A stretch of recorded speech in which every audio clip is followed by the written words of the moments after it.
All right, so it's just about 9 o'clock. Dr. Hussain, do you want to kick us off and get us started? Certainly. Thank you, Victoria. Welcome, everybody. It is now 9 o'clock on the East Coast. Welcome, everyone. Thank you for joining. This is the sleep disorders update for 2020. We are broadcasting. The presenters are from North Carolina, from Duke University.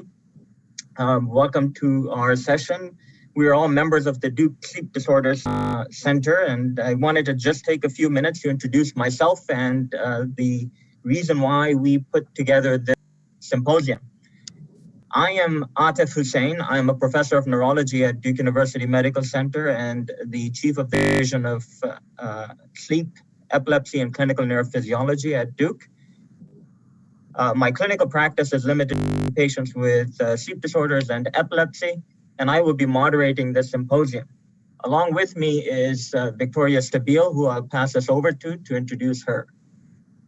Everyone, I'm a project coordinator for the Department of Neurology here at Duke University. I'm here mostly to help with technical issues and help moderate the symposium. A couple of quick things you might see in the slideshow. We've got a couple of slides about, first of all, how to submit questions, Q&A function at the bottom. If you move your cursor, we ask that you submit all questions through that little box, just because it makes it easier for us to keep track of this. We won't be answering questions until the end of each lecture, but we'll do our best to get to every question at the end of each lecture.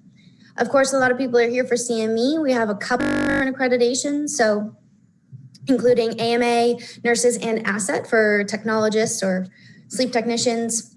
You get credit at the end of the webinar. You'll get an email with a survey. The very first question will be, which one are you interested in? Just so I can make sure we all get put into the right buckets and get information about how to get CME, CE, or CEU credit. But otherwise, I think that's all I've got to say, Dr. Hussain, if you want to go ahead and give an introduction for our first speaker. Sure. Before I do that, I wanted to take just a minute extra and talk a little bit about why we decided to do this. So as everyone knows, a lot of meetings have, a lot of professional meetings have been canceled or rescheduled. Some have gone virtual, and a lot of individuals have lost out on the opportunity, a lot of different things that they might be interested in. In particular, sleep is a huge issue, as those of us in the field see, in the sense that the pandemic has really affected sleep in many different ways, which many patients are asking about. So if you are a primary care provider or provider may come up in your practice because of sort of how sleep has changed in the way we are doing things. So all the more reason we felt that talking about sleep now was a good time, and this would be a good opportunity to learn new things and update their information as well.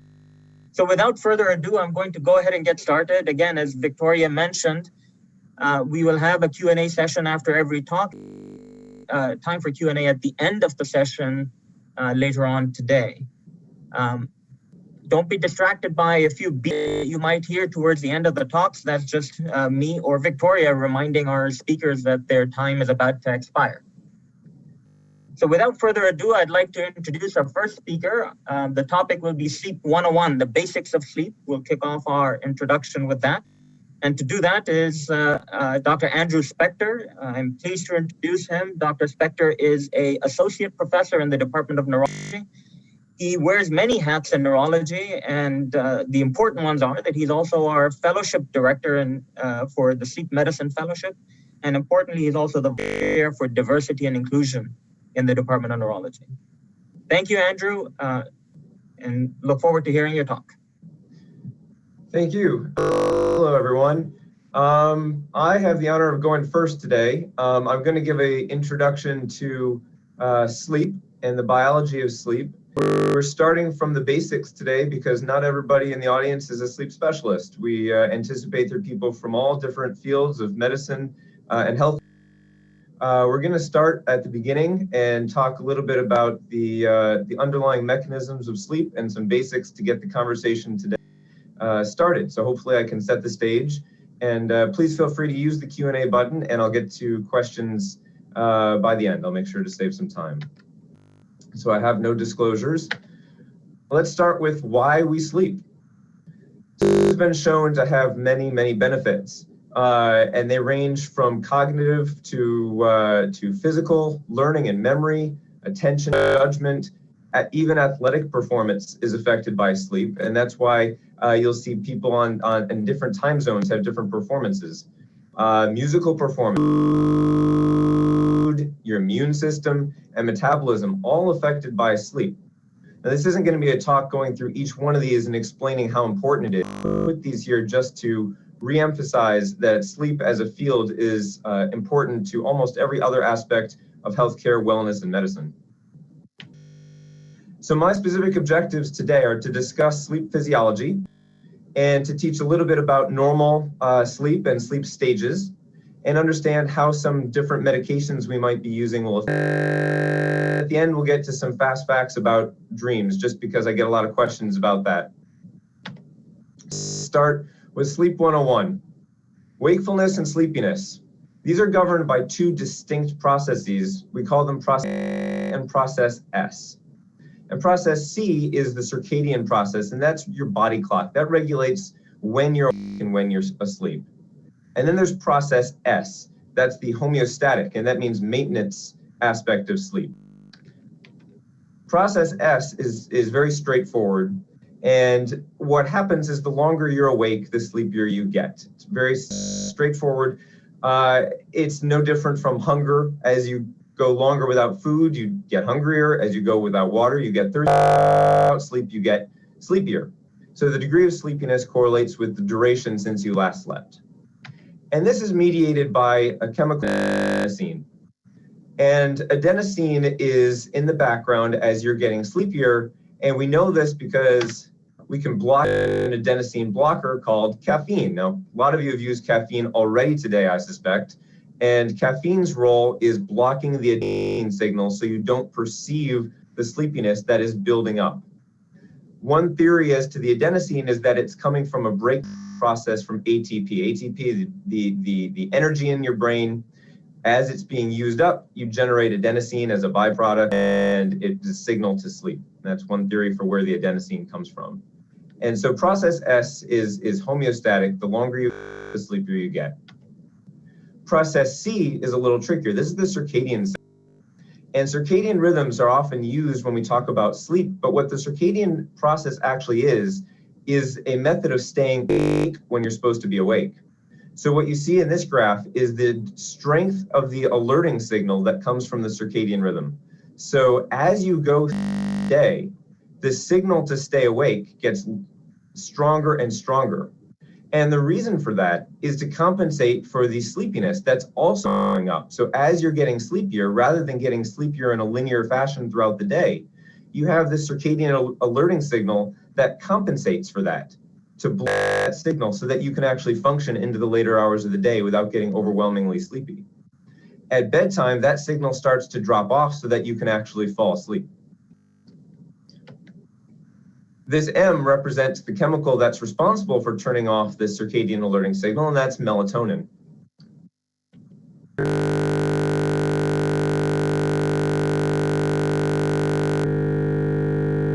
Sleepier. And as the circadian alerting signal balances that out until eventually that starts dropping away. And when this gap gets largest, that's when you fall asleep. So now you've got a strong signal to sleep and less of a signal to stay awake. And that gap allows you to sleep it off. You sleep off your sleepiness, processing that adenosine, and then the cycle starts over again. It's important to remember that wake and sleep are actually competing drives, and they use parallel systems in the brain. So wake is mediated by a variety of different neurotransmitters, including histamine, norepinephrine, dopamine, serotonin, glutamate, acetylcholine, and orexin. All of these are responsible in some way for helping you maintain wakefulness. Whereas sleep is more on the GABA, melatonin, and adenosine side, and this is not an exhaustive list. There are additional transmitters that are responsible, but it goes to show that there are two different pathways, one generating wakefulness and one generating sleepiness. And this gets very important when we later talk in future lectures about trouble sleeping, like insomnia, where the trouble isn't necessarily not enough sleepiness, it might be too much wakefulness. And it's important to remember that they're actually separate. And when we look at things like medications that impair sleep, you can see how they impair sleep by referring back to that list of neurotransmitters. Beta blockers, for example, are not drugs that people often think of as causing but the secretion of melatonin is actually part of an autonomic process. And if you block the autonomic nervous system with a beta blocker, you can actually reduce melatonin secretion and lead to insomnia. SSRIs, now these are drugs that increase serotonin, bupropion, dopamine, decongestants, norepinephrine, methylphenidate, dopamine, and norepinephrine. All of these, if you refer back here, are increasing neurotransmitters. So you can often figure out what the sleep effect would be by knowing the mechanism of action of the medications.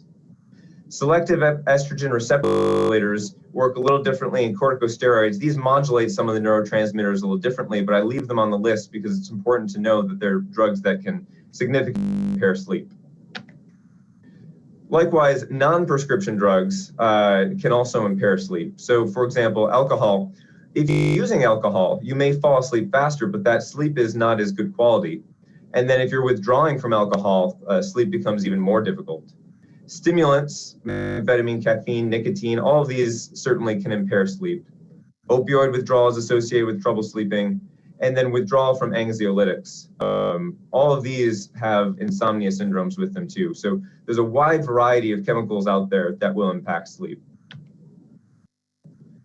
Let's talk a little bit about what normal sleep looks like. And I get asked this a lot in my practice. Is 8 hours really normal? Do I really need to get 8 hours of sleep? And the answer is yes, 8 hours is absolutely normal. It's what the standard adult norm is. Kids will be a little different, kids need more sleep than that. But almost throughout the entire lifespan, 8 hours is gonna be the adult normal. What you see here is called a histogram. And we break down sleep into different groups. Stage W means awake. Stage R means REM sleep, rapid eye movement. And there are 3 stages of non-rapid eye movement sleep called N1, N2, and N3. And we often refer to N3 by other names like deep sleep, wave sleep, but officially that's stage 3. So in a typical night, as you're falling asleep, you'll go through stage 1 into stage 2 to stage 3, and then you'll have a REM period, and you cycle through the night back and forth with the bulk of the deep stage N3 sleep in the first half of the night and the bulk of the REM sleep in the second half of the night. This is a very normal standard pattern. So people often ask, is deep sleep more important than REM sleep, or which one matters more? And the answer is, from the acute loss of either one, and one is not going to make a difference if you're missing deep sleep or REM sleep. You won't notice that effect in one night, but you do need both for optimal health in the long term. And although this is a little basic, REM sleep tends to be more restorative from a cognitive and psychological standpoint, whereas non-REM sleep is more physically restorative. So growth hormone is secreted in deep sleep, your immune cells reconstitute in deep sleep. So there are definitely benefits to both, and you really do need both, which requires the full 8 hours. So when we break it down and we look at how sleep doctors know when someone's in each stage, so this is what we're looking at. These were taken from sample polysomnograms or sleep studies. Stage N1 is when you're drowsy, bordering on that early light phase of sleep. You may still have some partial awareness, but you're kind of off. And this represents about 5% of the night. And what we're looking at is a loss of these waves here. So these waves, we call them alpha rhythm. And when we start to see a breakdown and it starts to flatten out, we start to see less activity in the brain. And that's the beginning of stage 1 sleep. We also see a change in the eye movements. When you're awake and blinking, you'll get sharp movements. And as you're getting drowsy, you get more rolling eye movements, smoother line here. So then we'd say you've moved from being awake into stage 1 sleep. Stage N2 sleep, your eye movements stop rolling as much for the most part. You don't tend to experience dreams or abnormal behaviors in stage N2, and about 50% of the night. And so here's the example of stage N1 again. And compared to stage N2, you start to see these patterns coming in. This is called a sleep spindle, a much faster set of waves. And when we see sleep spindles start to come in, we know that you've entered stage N2 sleep. And then there's stage N3. And again, I'm comparing stage N1 to stage N3 here. And we're seeing high amplitude, these large waves, and they're slow. They're not fast little waves, they're big, slow waves. And that's how we know that you've gone from stage 2 or stage 1 into stage 3, because we start to see a lot of these larger waves.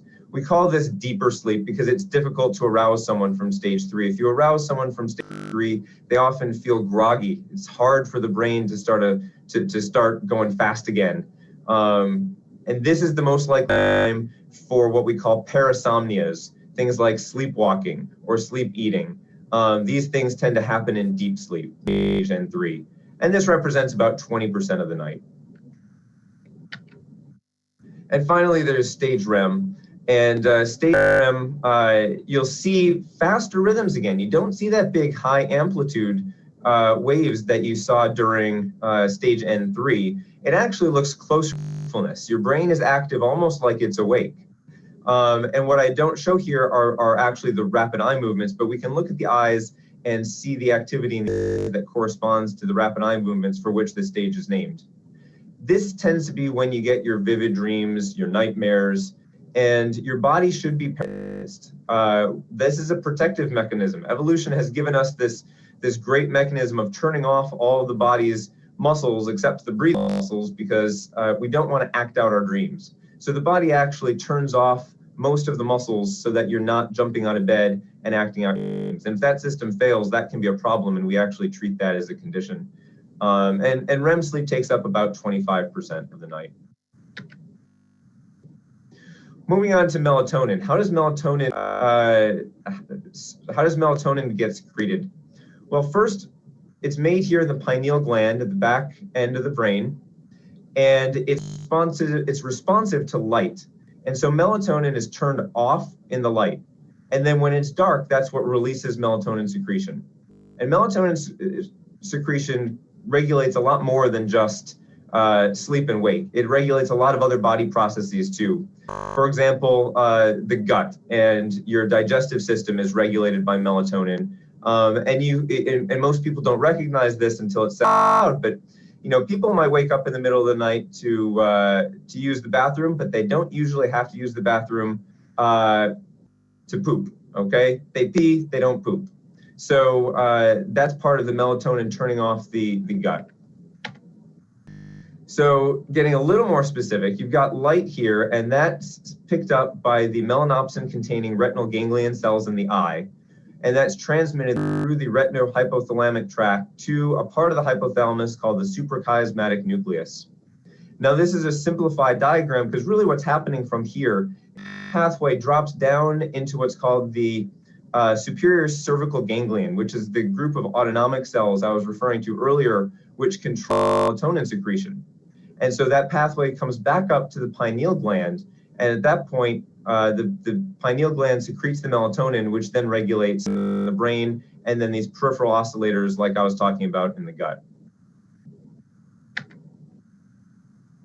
Now, with regard to dreams can occur even in non-REM sleep. Some people don't realize that, but the dreams in non-REM sleep tend to be very kind of realistic things that might have happened in your day kind of dreams compared to the more vivid, strange dreams associated with REM sleep. And some people remember them, others don't, and that really isn't terribly significant. Often, if you've woken up from a dream, you have a better chance of remembering it than if you've slept right through the dream. But really, whether or not you remember dreams is not terribly significant from a clinical standpoint. Briefly, I want to go into hygiene. So people hear a lot about sleep hygiene. What does it actually mean? It basically means you don't want to be spending your day asleep because you throw off your sleep at night. Nicotine is a stimulant, and therefore if you're smoking close to bedtime, that's a problem.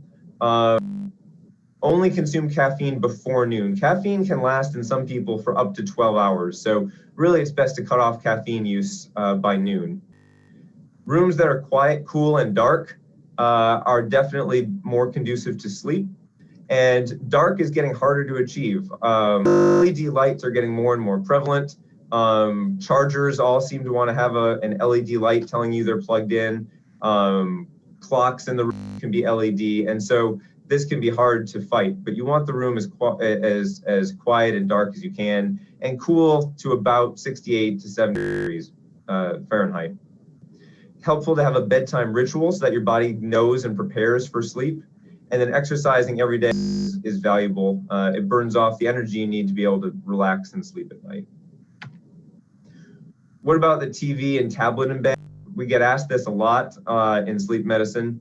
There's a plus and a minus, and I'm not the person who's going to tell everybody they need to stop watching TV in bed, which may surprise you, but time spent watching TV in bed is not spent sleeping, so you can lead to sleep deprivation that way. And if you're exposed to a lot of bright light before bed, it can suppress your melatonin. And the other thing is that commercials can get loud. But on the plus side, if it's part of your ritual and you incorporate that, it's just how you fall asleep well, it might be relaxing and it might distract you from some worries. It can actually be helpful for some people. And if I tend not to recommend against that ritual. I'm not so sure that this idea is so great. This is the tablet the tablet stand. I'm not sure beaming the bright light from a tablet right into your eyes before you try to sleep is the best idea. Now, I tell people, if you feel like you sleep well without following these practices, you don't need to change. But if you're so sleep deprived that you're sleeping well despite these practices, there may still be a problem. And perfecting sleep hygiene is not actually a treatment for insomnia. And I say this for all the primary care doctors out there because I work times that sleep hygiene is seen as a treatment. And it usually is not enough of the cause of insomnia for it to become treatment if you fix it. So it's seldom enough to actually treat a significant case of insomnia. So I'm going to stop there and answer any questions. Victoria, do you have the questions, or Dr. Hussain?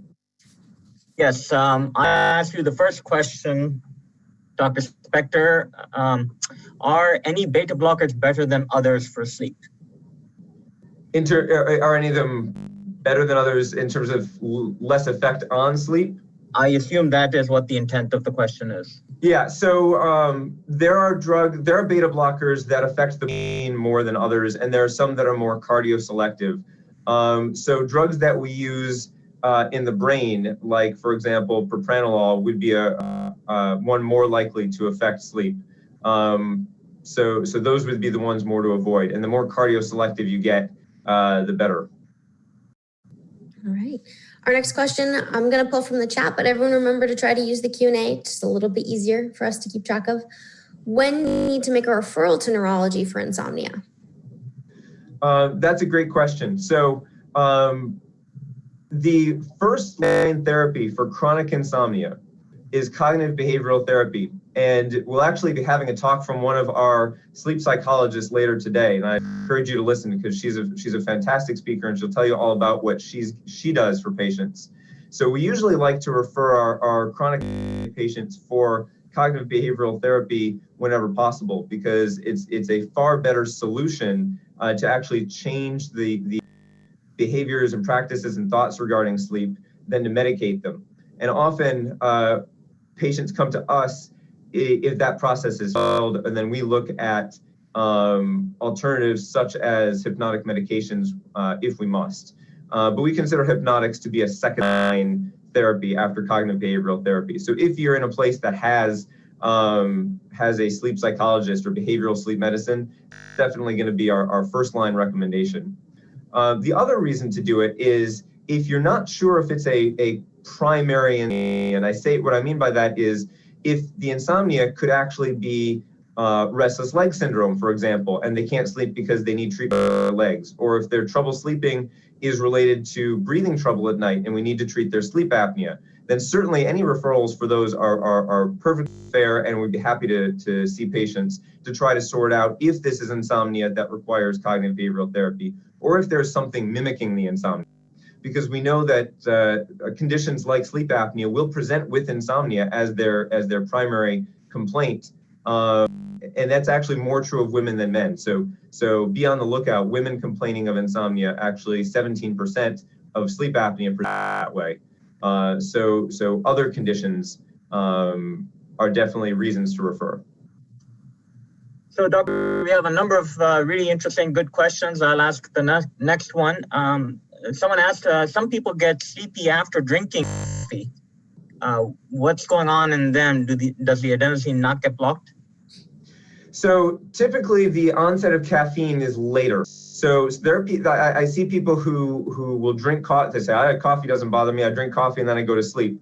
And what usually happens in that scenario is the caffeine has a delay. And so it might take half an hour for the caffeine to kick in.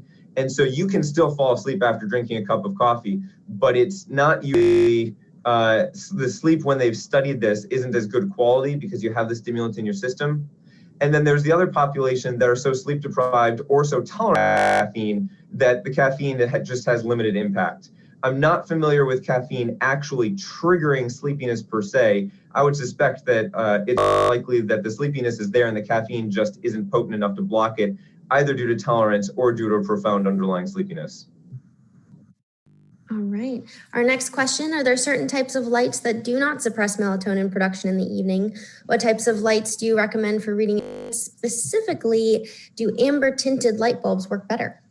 They do, actually. That's true. That's a good suggestion. So the brain is keyed into blue light, and blue light is a component of white light. So if you just turn the lights on, you're getting blue light. If you really want to filter the blue, the light's going to look red. So I definitely advocate, if you're someone who has a night light, it's better to be a red night light than a blue or white night light, that sort of thing. And devices now come with those night shifts. So they're building these in. So iPads and other devices, you can actually turn on the red glow, and it may look a little at first, but you adjust. But that actually is a good strategy, and I would suggest if you are going to be using a device in bed that you definitely want to dim it and get into the red spectrum.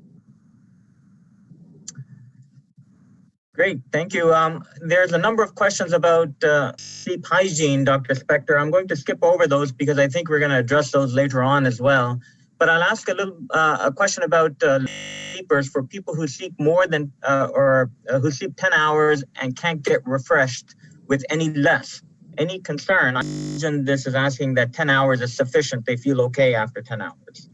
Right, and so I'll address that. So there is a range, and 8 hours is normal, but it is a bell curve. And we talk about it being a very steep bell curve because such a high percentage of the population falls in that 8 hours plus or minus 1.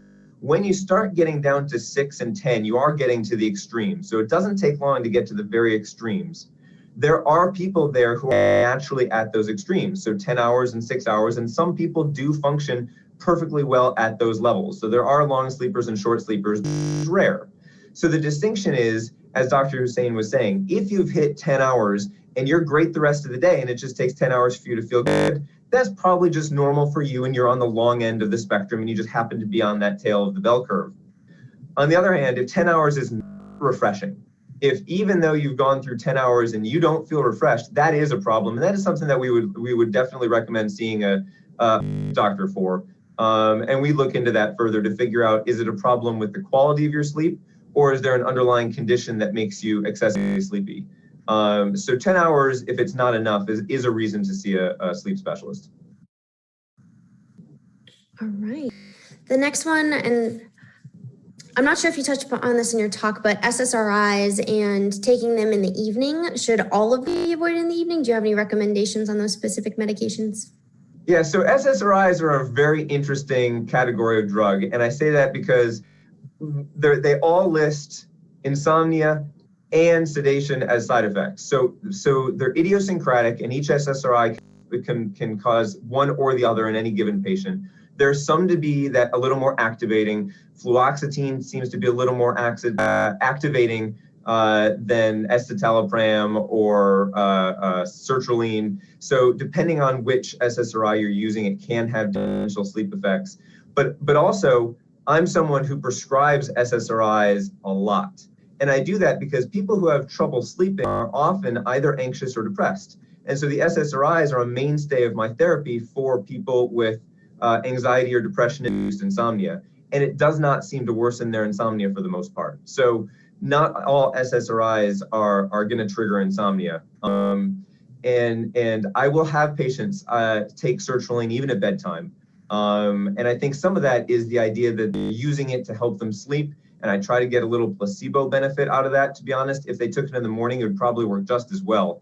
For the most part, it doesn't matter for many of the SSRIs. It's an idiosyncratic reaction if that will trigger insomnia in any given patient. So I really don't think you need to move SSRIs to the morning unless the patient says when they start taking it, they've actually developed insomnia. In that case, yes, I'd move it to the morning.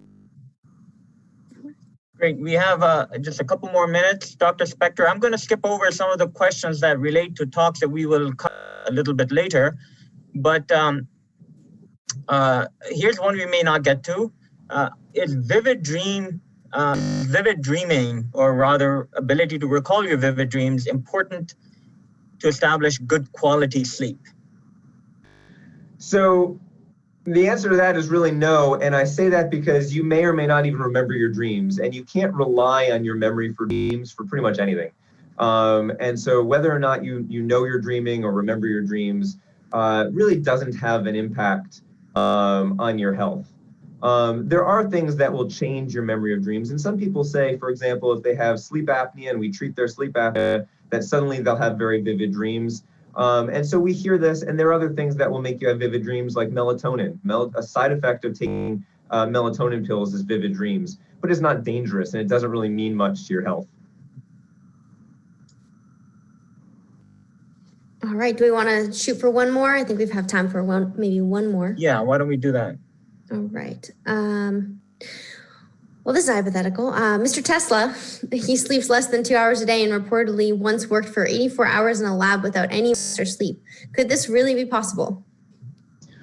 Yeah, with stimulants. I'm sure that there was some chemical enhancement to be able to achieve that. The brain will not naturally do that. You will eventually start getting what we call microsleeps, where you'll be dozing off unintentionally. You won't naturally be able to pull off that degree of sleep without, that degree of sleeplessness without some sort of impact, without chemical help. And so I suspect if we look back, there was substance he was taking to be able to maintain that degree of wakefulness. All right. So I think, Dr. Hussain, thank you, Dr. Spector, for your presentation. Thank you for answering so many questions. We actually still have 15 more based on your presentation, but we'll save a couple for the panel at the end of the day. If anyone who's on right now who your questions didn't get answered, either A, if you could stick till the end of the day for the panel, or to get them answered then.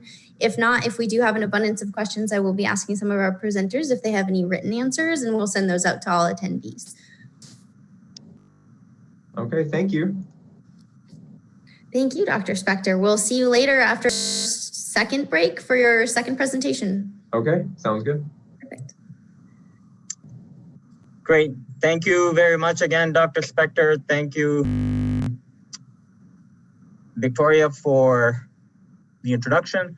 I'll go ahead and get started. So my presentation will be on sleep apnea, when and how to treat. So for the next half hour, I'm going to give you a little bit of an introduction about how one should approach sleep apnea. This will be more of an overview. If you're an expert sleep physician, this will be relatively introductory, but my purpose in this talk was to introduce most people to sleep apnea, when they should think of it when they see a patient who walks in the door, and what kind of testing they should consider, what is preferred and what is allowed in many jurisdictions.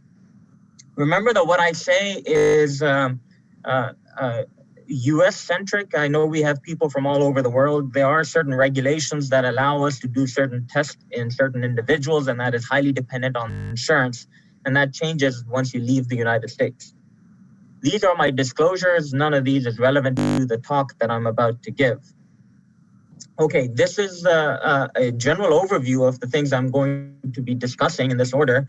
I'm going to talk a little bit about definitions and diagnoses. I'm going to talk a little bit about what kind of testing is needed to get to the diagnosis. I will talk about treatment options, specifically about CPAP therapy, and then the talk after mine will address some of the other more advanced types of therapies for sleep apnea. And I'm going to end with some very practical tips and issues that if you're a primary care provider or if you are not a sleep specialist, that you may need to be aware of or may help you in your practice. So to start with, what are the sleep-related breathing disorders? So we think of sleep apnea as a primary sleep-related breathing disorder, and that is obstructive sleep apnea that occurs in both adults and pediatrics. But there's a whole host of other types of sleep-related breathing disorders. There's central sleep apneas and sleep-related hypoventilation syndromes.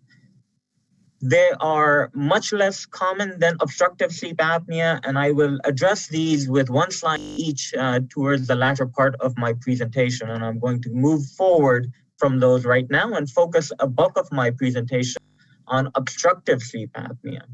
So let's start with epidemiology of obstructive sleep apnea. And this slide relates mostly to American and Western European incidences and epidemiology of sleep apnea. This is likely to be different in different parts of the world depending on the prevalence of obesity and other genetic factors. But universally, men are 2 to 4 times more or have a higher risk than women in terms of sleep apnea. In the most significant of studies, in other words, the studies that document the highest risk, men seem to have sleep apnea in 24%, or 24% of men had sleep apnea, 9% of women had sleep apnea between the ages of 30 and 60. The incidence, the prevalence of sleep apnea tends to increase after the age of 60. And this is especially true in women after menopause. The risk of sleep apnea increases, and that's because female hormones are protective against sleep apnea. They influence muscle tone and weight distribution, and all of that can contribute to sleep apnea. As many people know, obesity is the strongest predictive factor for sleep apnea, but facial features also contribute. Interestingly, 70% of subjects with obstructive sleep apnea are overweight or obese. These are the common symptoms of sleep apnea. I'm not going to go over each of them. Some of the commonest ones are going to be nocturnal gasping and choking or witnessed apneas by a bed partner or an observer. An important question to ask is whether or not people dream in short naps that they may take during the day, or if they fall asleep inadvertently, either at work or while watching a movie, do they start to dream? If you're a young patient who comes to your office who is not obese, complains of daytime sleepiness, this is a critical question to ask that individual. If people are dreaming in their brief naps, think of things other than sleep apnea. These are patients who may have non-apnea related hypersomnia, such as narcolepsy or other disorders that we're going to talk about a little bit later. But the one thing to increase your negative suspicion of sleep apnea or raise suspicion of some other disorder causing hypersomnia is going to be dreams and short naps. A common thing you'll hear about is the Mallampati Classification. That is what the oropharynx looks like when an individual opens their mouth and sticks their tongue out. Class 1, 2, 3, and 4 are the ways we classify Mallampati.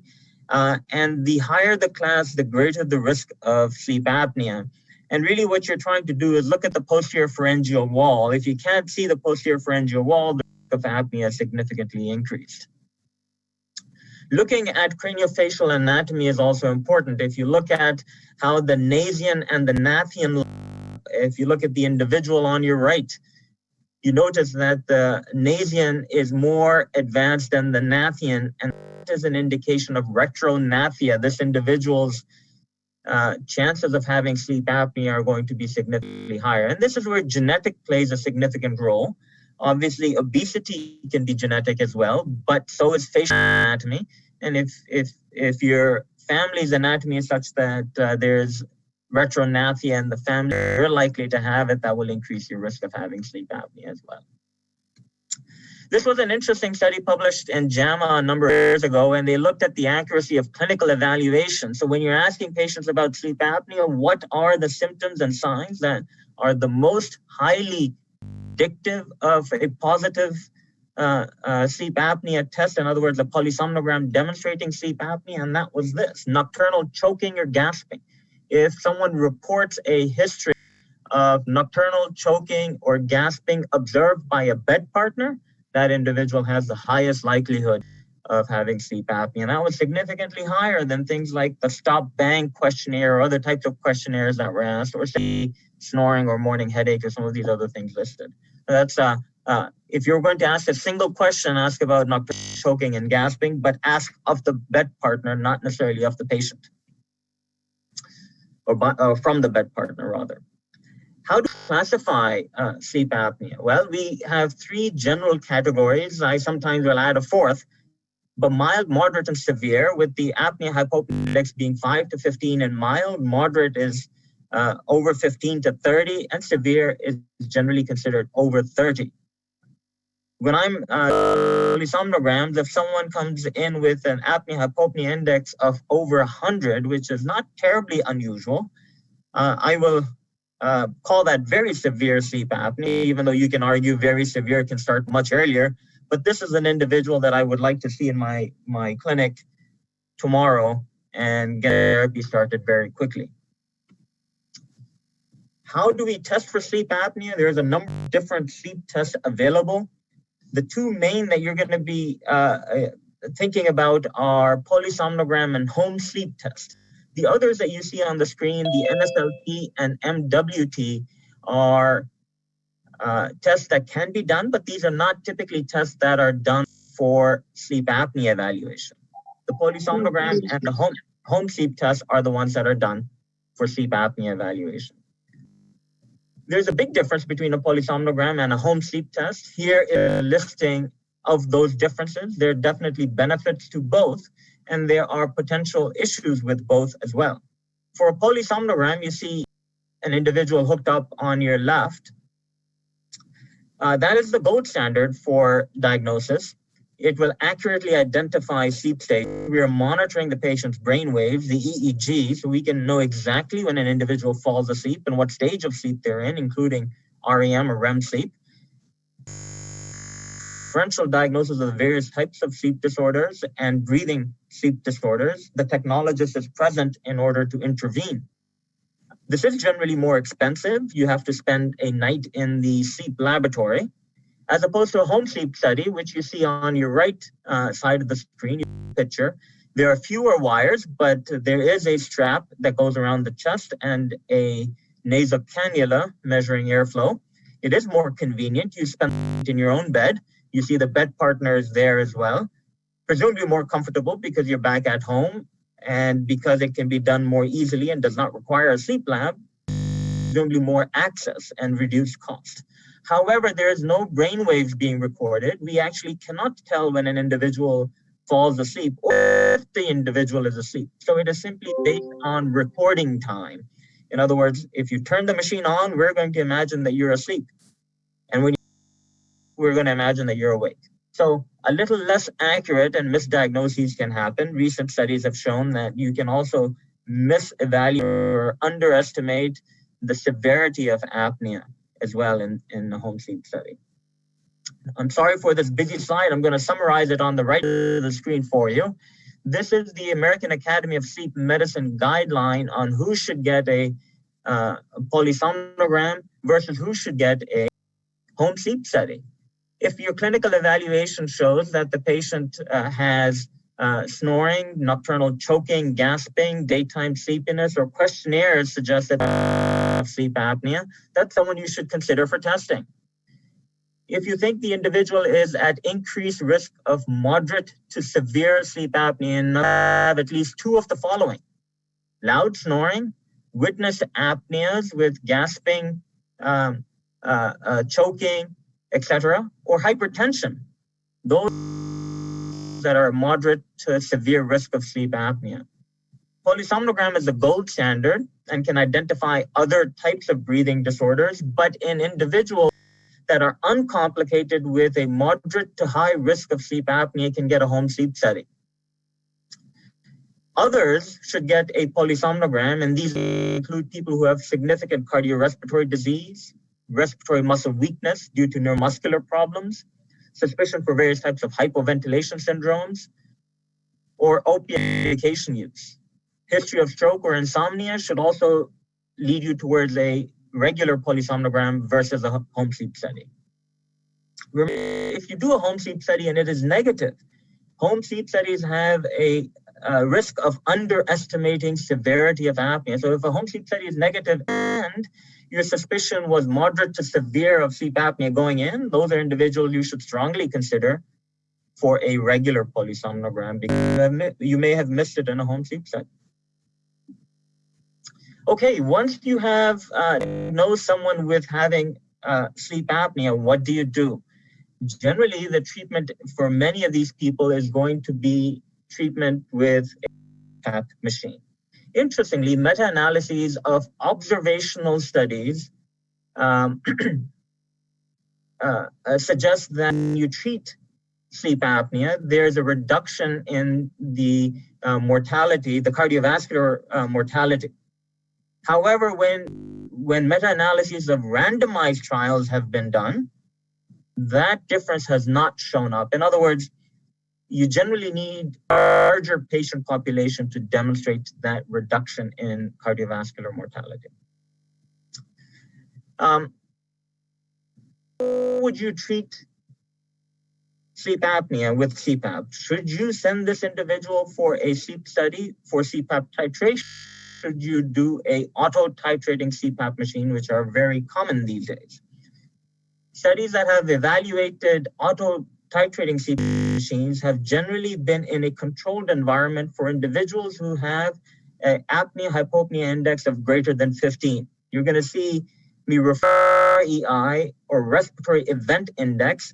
That's the term used when you have apnea as noted in a home sleep study, one of our subsequent talks as well. But when you have moderate to severe apnea with a AHI greater than 15, there are patients who would generally randomize into getting an auto-titrating machine.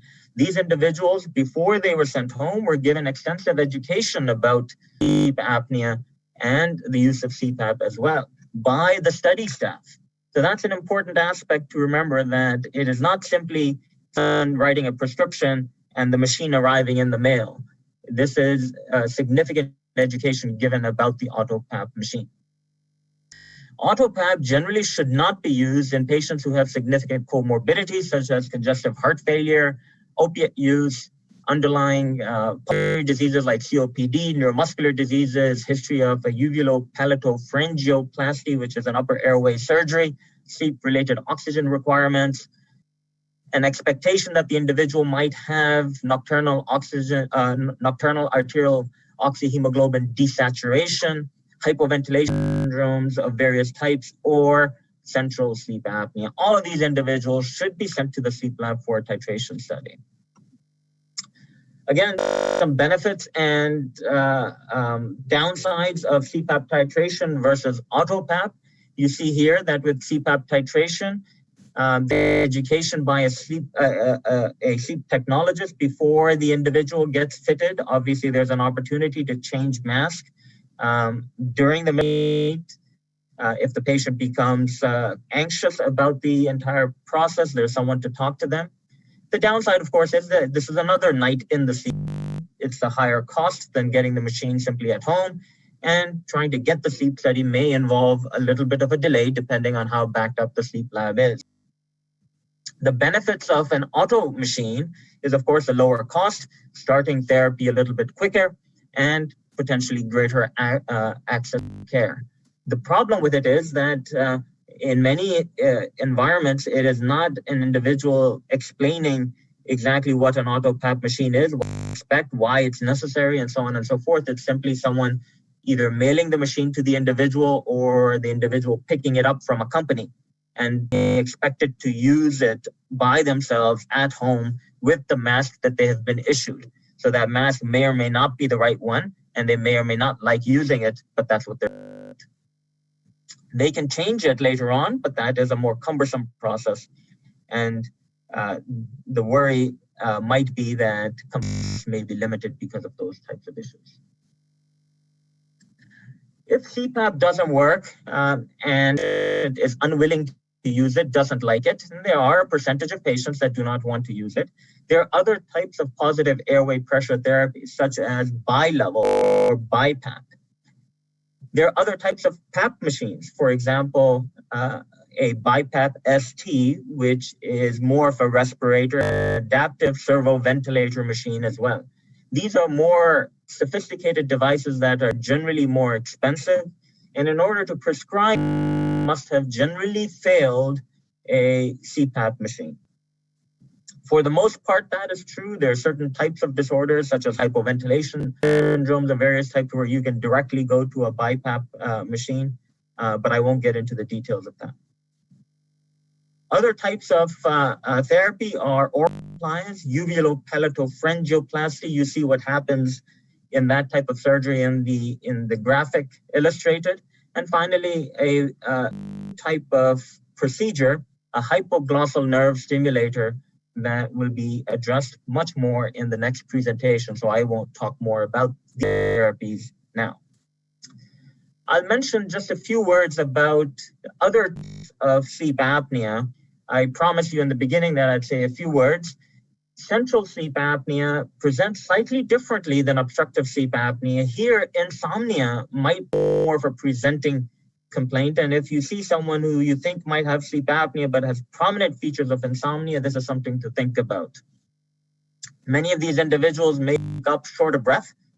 There may be snoring and witness apneas as well, so there may be an overlap in the kind of symptoms that you might see from obstructive sleep apnea. One of the commonest that you may have heard of is Cheyne-Stokes respiration, and this is seen in patients who typically will have significant systolic or diastolic heart failure. Individuals with central sleep apnea syndromes, their daytime PCO2 concentrations are going to be normal, as opposed to the category of patients I'm going to talk about in a minute, which is the hypoventilation syndrome patients. Another common type of central sleep apnea syndrome is one that is induced by medications, particularly opiate medications. This, as you can imagine, has become much more common with the opiate epidemic, so something to keep in mind for patients on chronic opiate use for pain or other disorders. This is something that happens quite often in them. There's primary sleep apnea as well, of unknown etiology. This is a relatively uncommon condition. Next, I'll spend a few minutes talking about sleep-related hypoventilation disorders. You've heard of these. This is the classic, if you will, Pickwickian syndrome. The difference between this and central sleep apnea is the elevation of PaCO2 during sleep and sometimes during wakefulness as well. Here, there's insufficient sleep due to ventilation-related issues. The commonest one, of course, is the obesity hypoventilation syndrome. Here, the BMI is going to be greater than 30 milligrams per kilogram per meter squared. There's other types as well. You can certainly get sleep-related hypoventilation syndrome due to medications, and again, opiates are a culprit here as well. So it can cause both types of central ventilation disorders. There's a number of treatment options for central sleep apnea that differ for obstructive sleep apnea. Certainly, we're going to try CPAP therapy for these individuals as well, but there are times when CPAP therapy may not work.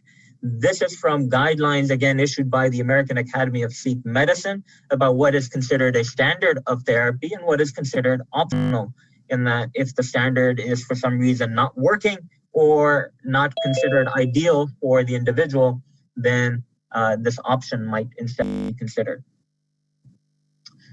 So CPAP therapy, I mentioned. Nocturnal oxygen is another form of therapy that can be used for central sleep apneas.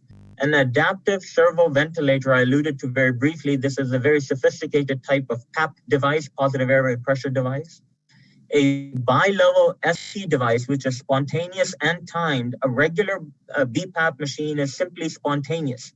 When you have time where the machine automatically hears at a certain rate, that can be used for central sleep apnea.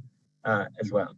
And there's a number of other things you see here, some medications listed as well. Again, these are options. These don't have as strong data supporting the use of some of the others that are listed as standards.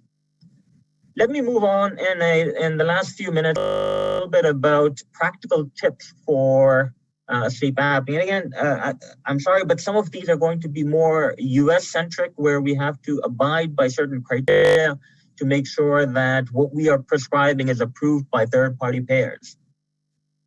So first of all, when you see someone in clinic, consider sleep apnea in particular males, in postmenopausal females, in people who are obese, overweight, individuals whose bed partners complain of them choking or gasping, or sometimes the patient can tell you that. Witness apneas are important. Daytime sleepiness with or without driving impairment. In countries, people drive long distances to and from work. This becomes an issue. If you're doing a lot of inner city driving, this is likely not as an issue because of the constant stimulation. But if you're driving on highways, this becomes a bigger issue. Loud snoring, obesity, large neck size. So males over 17 centimeters, females over 16 centimeters increases your risk of having sleep apnea. And finally, hypertension and metabolic conditions or metabolic. Before you order a sleep study, a couple of things for you to consider. You have to document that you've asked patients these questions. They raise a risk for having sleep apnea. Otherwise, you run the risk of third-party payers not approving the sleep study. You can document this in an in-person visit or in the era of COVID in a video visit. But typically, prior to COVID visit or a phone interview or simply getting an email from the patient did not count as documentation. And so if you ordered a sleep study based on not approved, or once it got to the point of getting therapy, that would not get approved because the documentation wasn't there. Again, if you're ordering some of these tests, the documentation must be within 6 months, otherwise it is not considered contemporary. When you're ordering a PSG versus a home sleep study, again, consider a home sleep study for uncomplicated patients, patients who have a high pretest probability of sleep apnea. And remember, if they're negative, do consider a in-lab polysomnogram to make sure, and then a polysomnogram for individuals with significant medical listed here. Unfortunately, again, in the US, we have to consider what insurance an individual has before we order, because some insurances may allow certain types of tests. When you're ordering a titration study for someone who has sleep apnea, consider AutoPAP if the REI or the respiratory event index is greater than 15. If they have none of the comorbidities listed here, again, I went through these, I'm not going to read this list again. Ability to provide adequate education to the patient, make sure you've gone over what to expect, what they will feel, what to do if they have problems. Is there a contact number that they can get in touch with if they have issues? What happens if they want to change their mask? These are all things that should be addressed. Simply referring them to a home care company may not result in adequate follow-up. A titration polysomnogram for people who have either mild. In my hands, if you have very severe sleep apnea, I also want to make sure you're adequately treated. Again, you have to consider insurance before ordering. If people are having trouble using their CPAP machine, what you want to do is look at some of these things. Is there download data available to you that you can look at? Are there supplies up to date? Is their machine in good working order? Are they using a humidifier? Some of these are issues you want to look at. Should you order another sleep study with CPAP titration? I would say do not. Generally speaking, I would rather have this person evaluated before more testing is done. There may be things we can do without testing, without spending money. So either request a consultation or curbside or however is available in your practice to ask someone who deals with these issues on a daily basis. During the COVID pandemic, many labs are doing this. We certainly are. We are doing sleep studies again. We are doing home sleep studies as well. For patients who are at high risk, we are encouraging them to do home sleep studies if possible. Now, sometimes that's not possible because of the underlying diagnosis or other issues. You see a picture here. We have actually gotten to a point of doing curbside home sleep testing. So it's almost a touchless, give them the device, show them how to operate it and do it and bring it back the next day. We can now do PAP titrations, but we do COVID testing prior to the PAP titrations because there's a small risk of aerosolization when we do PAP titration. So we're doing COVID testing for those patients. So I'll wrap up and remind that there are many typical features of sleep apnea, but nocturnal gasping and choking is a very important one to ask about. Home sleep testing can be done in uncomplicated patients who have a moderate to high pre-test probability of having sleep apnea. And if those are negative, consider a regular polysomnogram and then a regular polysomnogram in people with medical comorbidities. And then consider referring patients with sleep apnea that are not doing well to a sleep medicine clinic, and we can help them further without perhaps doing additional testing. I think I have a couple minutes for questions, so I will end here and ask if there's any questions. Yeah, we've got a couple of questions in the Q&A. So first, I want to ask, could you explain how AutoPAP finds the optimal pressure? Yeah, so obviously there are different companies that make AutoPAP machines. They have their own algorithms, and a lot of these algorithms are proprietary. They look flow of air measured through the mask or the pillows, and based on that airflow, they will increase or decrease the pressure, again, based on their own algorithm. All right. What are the criteria for split night studies? Yeah, it's something we did relatively commonly, and different laboratories do it differently. They're very useful tests, and that if someone has moderate to severe apnea, halfway into the study, or at least 2 hours after a recording starts, we can look at whether or not the apnea is bad enough. At the Duke Sleep Disorder Center, if you have an AHI greater than 20, then we are likely to split that individual. In other words, wake up the individual and say, okay, your sleep apnea is bad enough that you're going to need treatment. Here's a CPAP machine. We're going to adjust it tonight. There's a couple of things to consider in a split night study. First of all, you want at least about 2 hours of sleep. If the patient has a hard time going to sleep, you're going to lose a fair amount of time early on, and it may be 2 hours into the sleep study that you get the 2 hours required. That may not leave sufficient time at the end of the night to titrate. That may be a problem. Additionally, sometimes, in fact, quite often, apnea is more severe towards the latter part of the night. More REM sleep happens in the latter part of the night. And if we only are looking in the first 2 or 3 hours of sleep, we may miss the true severity of sleep apnea. And the first hour may seem that the individual has mild or minimal sleep apnea. And it's not until we look at the latter part of the night that it becomes moderate. So you might see a sleep study that says an AHI, but most of those apneas occurred in the latter part of the night. And finally, also remember that we're going to wake someone up in the middle of the night. It's going to be traumatic. They're not going to get the same type of education that they would have prior to if they'd come in for a titration study. So that can be problematic for some patients. In the era of COVID, remember that we were doing COVID testing before PAP titrations. So doing split studies becomes impossible because we may not have done a COVID test. If there is a very high pre-test probability and we are doing a split study, then we'll do a COVID test on that. But as you know, COVID tests are relatively limited, so we don't want to do it on everyone walking through the door. And the last thing I'll say is that remember that most labs have a call for doing a split night study. We will do it regardless of whether an individual has asked for it or not, if the apnea is bad enough. If you order a split night study, the technologist will be mandated to do it. In other words, even if the patient doesn't have apnea, they're going to get CPAP in the second half of the night, and that's going to compromise that study.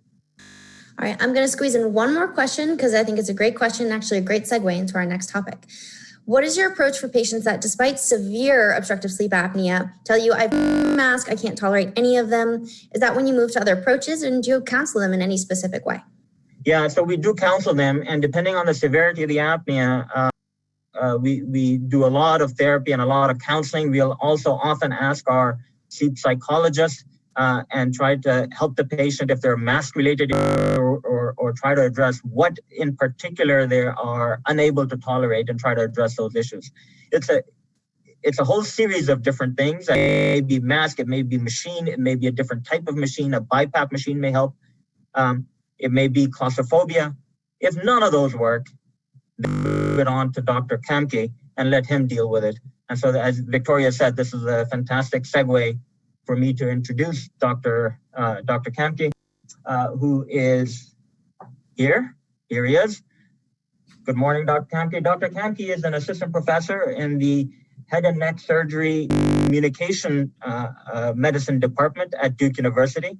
Dr. Kamke has a real interest and training in the management of sleep apnea, is one of our go-to guys for the more challenging patients that we just talked about that don't respond well to CPAP. So Dr. Kamke will talk to us about sleep apnea when PAP therapy fails. Thank you, Dr. Kamke. Thanks, Dr. Hussain and Victoria for putting on this event and for inviting us surgeons to have a play where so we can potentially help some of your patients. So as was introduced, my name is Russell. I'm one of the ENTs here at Duke. And if I can make my computer work, unfortunately, I haven't found a way to get disclosures, so I don't have anything. So how do people like me get involved? Ultimately, it comes down to when we feel that PAP fails, and failure is oftentimes in the eye of the beholder. We certainly get patients that come in where they've been trying CPAP for years, and you look at their CHIP data and they use it 30% of nights, less than 4 hours a night. That's very different than someone who just doesn't like it. And the other thing that really speaks to me as a surgeon when I go to work and I see a sleep consult, it depends on where the patient's coming from. And when I see this person's coming from Adke, Dr. Hussain, Steve Taxman, Irina Bella, those classic names, I know that they've been worked up appropriately and everything's been done from really the sleep medicine standpoint. And when they come to my door, it's really when they either don't tolerate it or when they're really searching for an alternative. A lot of times as well, when they come from their primary care provider, many of them do a really good job of fixing all of the medical side of things before they come to surgery. The harder part for me is when they get self-referred. When they snore, they don't have a diagnosis yet, they just feel tired, or they have a lot of other comorbid conditions or other things that just haven't been addressed, and suddenly they just want a surgical fix. That takes a little bit more work on our side. And then obviously, one of the first things that I need to look at, and some of the things that Dr. Hussain was just talking about, was what kind of apnea do these patients actually have? For right now, I don't have a surgical fix for central apnea. I know there are some devices and things out there that can be done, but for right now, we treat obstructive sleep apnea. So if I'm in and a patient has an AHI of 70, but 50% of their events are central, that's a really quick upfront conversation, knowing that I might be able to help them, but it would be impossible for me to cure them surgically. So what do I do? I mean, just like any other provider, I ask them all the questions I need to ask. And again, it depends on where they come from. If they come from my sleep medicine colleagues, a lot of this work has already been done. But really, truly, what is going on when people come in and they're complaining about sleeping poorly? Is it periodic leg movement syndrome, and they actually have a really low AHI, and that requires counseling, saying, a surgical fix is not going to make your legs stop moving and have a high arousal index. Restless leg syndrome is going to be fixed with a tonsillectomy. If they're drinking 10 beers a night and they're falling asleep on the couch, no amount of mandibular surgery I can do is going to make a healthy sleep habit. So I need to spend some time doing that. BMI is one of the first things we look at, not just because of its association with severity of sleep apnea, but also there is a lot of data with regards to how BMI affects surgical success. And the chart on the right here is just some old Friedman classification data on the success of UPPP. And as you can see very clearly on the right-hand column, a BMI over 40, regardless of the size of their tongue and the size of their tonsils, automatically makes them a stage 4, and their success of surgery is less than 10%. So it's an important thing for us to pay attention to. And it's a hard conversation to have. It doesn't fall by the wayside the fact that I know that my BMI is like 24 and I'm sitting there telling patients with a BMI 40 that they need to lose weight. It's a hard conversation and many people don't like to have it. But I rest on the recommendations from the AASM that any patient with a BMI over 40 should be offered a bariatric surgery consultation, or their BMI is over 35 with medical comorbidities. And there's reasons for that. It's detrimental to their health, and it is associated with worse sleep apnea. And again, no amount of tonsillectomy that I can do is going to make their large neck circumference stop collapsing inward and blocking off their upper airway while they're sleeping. And I'm sure many of you have also seen obstructive sleep apnea patients with severe apnea who weigh, their BMI is 26. It's not everything, but there is an association between weight gain and worsening of sleep apnea and weight loss and improvements. So anybody with an elevated BMI should be recommended to have some weight loss strategies to help them. Next is another non-surgical option for me. And I find a lot of ways to become one of the poorest surgeons in our department by sending them everywhere that doesn't involve surgery. But oral appliances are really meant for patients with mild to moderate sleep apnea who either prefer to have a non-surgical option or prefer to not use CPAP, or when it fails, then other behavioral measures like weight loss and sleep position changes. And the main idea behind these oral appliances or mandibular advancement devices is to pull the mandible forward into an advanced position, and all of those muscles of the tongue and the airway that are attached to the mandible get pulled with them, thus opening up either the retrolingual behind the tongue or retropalatal or behind the soft palate airway. There are also these fancy little attachments called tongue retaining devices that supposedly work, but it sounds more like medieval torture to me. So I have not found one person that's enjoyed a tongue retaining device. And the key here is you need to have a qualified dental professional make these. I do not recommend patients go into Amazon or Dick's Sporting Goods to go buy something. And things that aren't made, oral appliances that aren't made by a qualified dental professional oftentimes will lead to TMJ, shifts in their dentition, and that really makes people unhappy and does tend to correlate with non-compliance. So I send within the system, I send people to Dr. Aurelio Alonso out in Briar Creek. He's phenomenal, and he has a genuine interest in helping our patients. So he's the first stop for a lot of my patients. Then I would say when a lot of patients get sent to me from sleep medicine and then oftentimes off the street, you'll see in my notes that I'm setting them up for a drug-induced sleep endoscopy. What on God's earth is that? No, I'm not going to the casino with them and rolling dice. I am performing a dynamic upper airway endoscopic evaluation. Basically, I'm trying to figure out what's happening to their airway when they're asleep.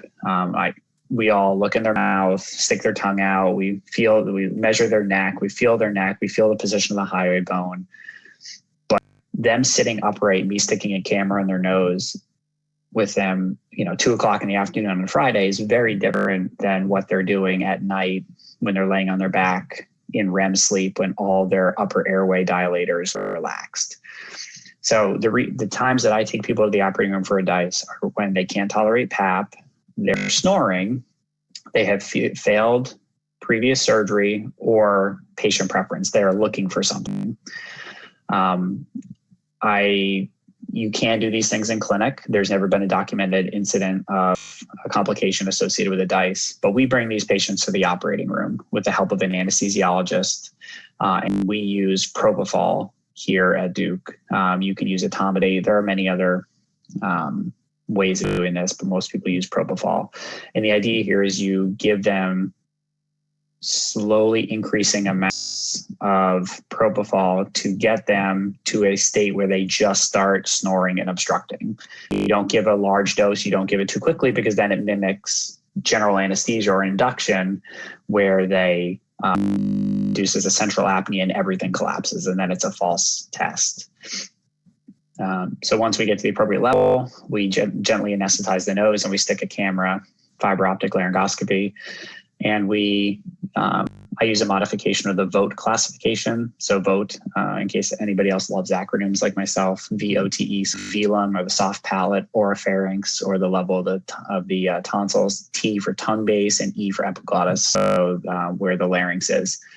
And you're looking for patterns of obstruction, anterior, posterior, lateral, side, circumferential, no obstruction, partial obstruction, complete, and how those all fit together. The other thing too that I'm doing is I'm doing various maneuvers to try to simulate various procedures.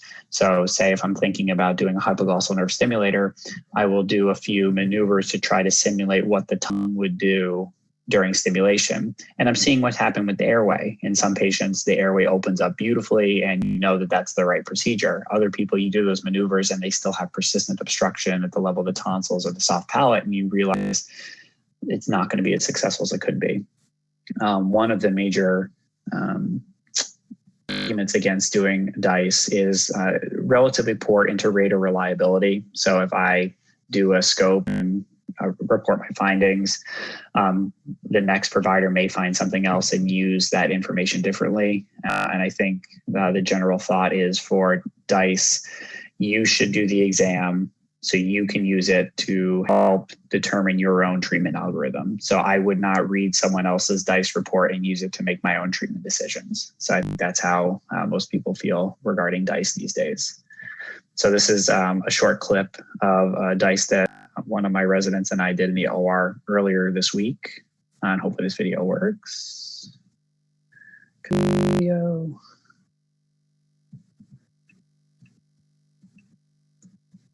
Okay, so this patient is now starting to fall asleep, starting to snore. So you can see on the bottom of the screen, the tongue base is starting to protrude posteriorly. It's complete circumferential collapse to the level of the soft palate and the tonsil. You hear them snoring.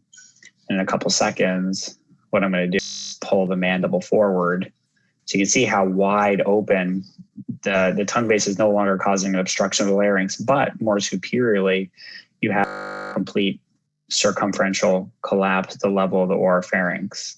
So that tells me that I'm probably going to have to do some sort of expansion pharyngoplasty or superiorly based surgery to try to address the superior obstruction before we'll be able to get success at the level of the tongue and the epiglottis.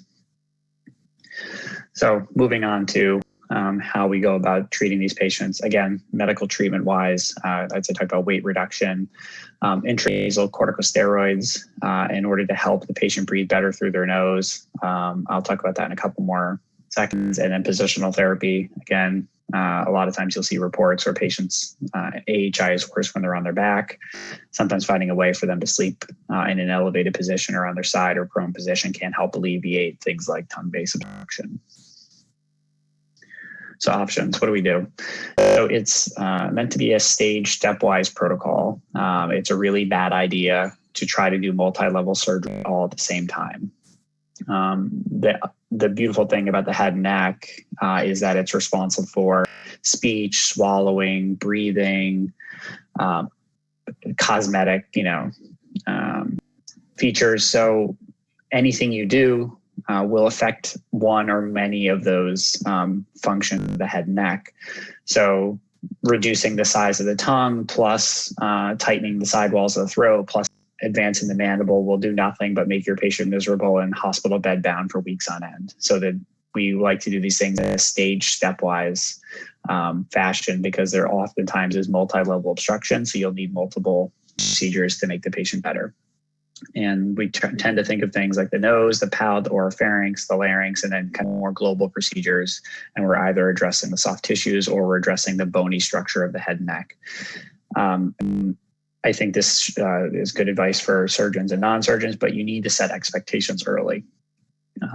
When patients come in and their AHI is 70, it is very likely, again, I always use a tonsillectomy as the example, that if I'm going to go in and take their tonsils out, that they're suddenly going to have an AHI of 0. It's impossible. I can trach them and I'll cure them. Most people don't want that. So as my residents have probably heard me say 1,000 times over, a trach is the only surefire cure for obstructive sleep apnea. And beyond that, I'm just talking about shades of gray. How close can we get with whatever procedure, and what can you expect, and what kind of complications? Are you okay with that? And that takes probably 90% of all visits that I have with patients is expectation setting. So when we start at the top, nasal surgery, we're really talking about obstruction of the nasal airway. That is not going to fix the patient's obstructive sleep apnea. And I think that's one of those expectation setters early.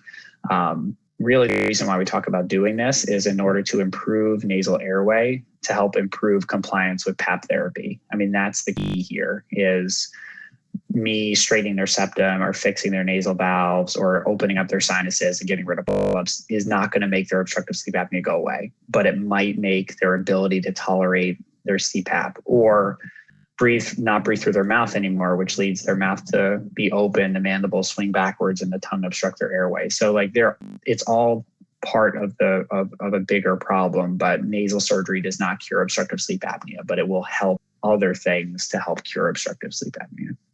This is where the nasal corticosteroids come into play as an early medical treatment for this.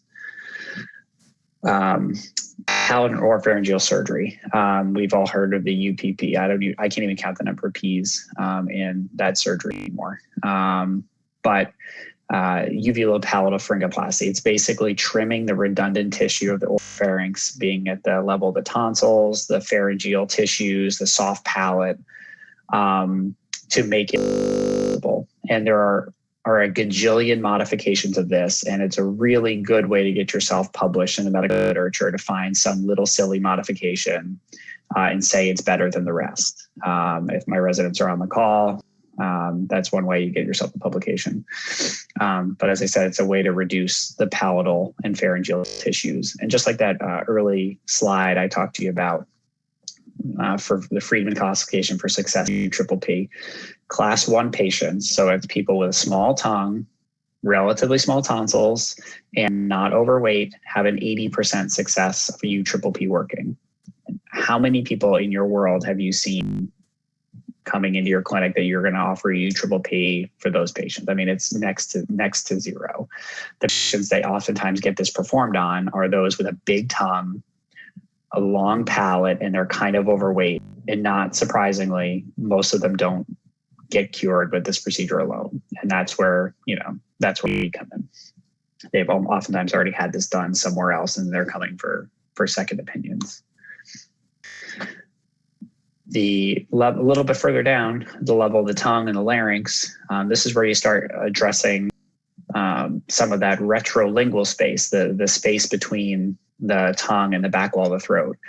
And the reason for this is the genioglossus muscle is felt to be the biggest problem in obstructive sleep apnea. So what you're trying to do is reduce the size of the tongue or anything attached to the tongue so that when it does collapse backwards during sleep apnea, there's less ways for that space to be made smaller. So either cutting out the middle part of the back part of the tongue, removing excessive lingual tonsillar tissue back there with the help of that fancy little single port robot, sticking needles with radio frequencies to scar and shrink the size of the tongue. All those things, they do sound incredibly painful, and they are, but are all meant to increase the size of the retrolingual space.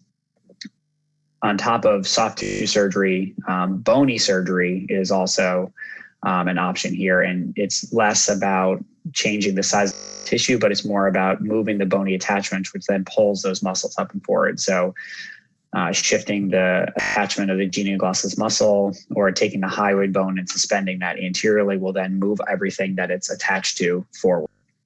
The problem with some of these surgeries is that gravity, like everything else, is our enemy. And over time, things sag. So in a hyoid suspension, for some patients, that works really, really well. You pull that hyoid anteriorly toward the front part of the mandible, and the tongue and those other muscles get pulled forward. Well, the problem for people that get initial success is most people within about a 3-year period regress back to where they started.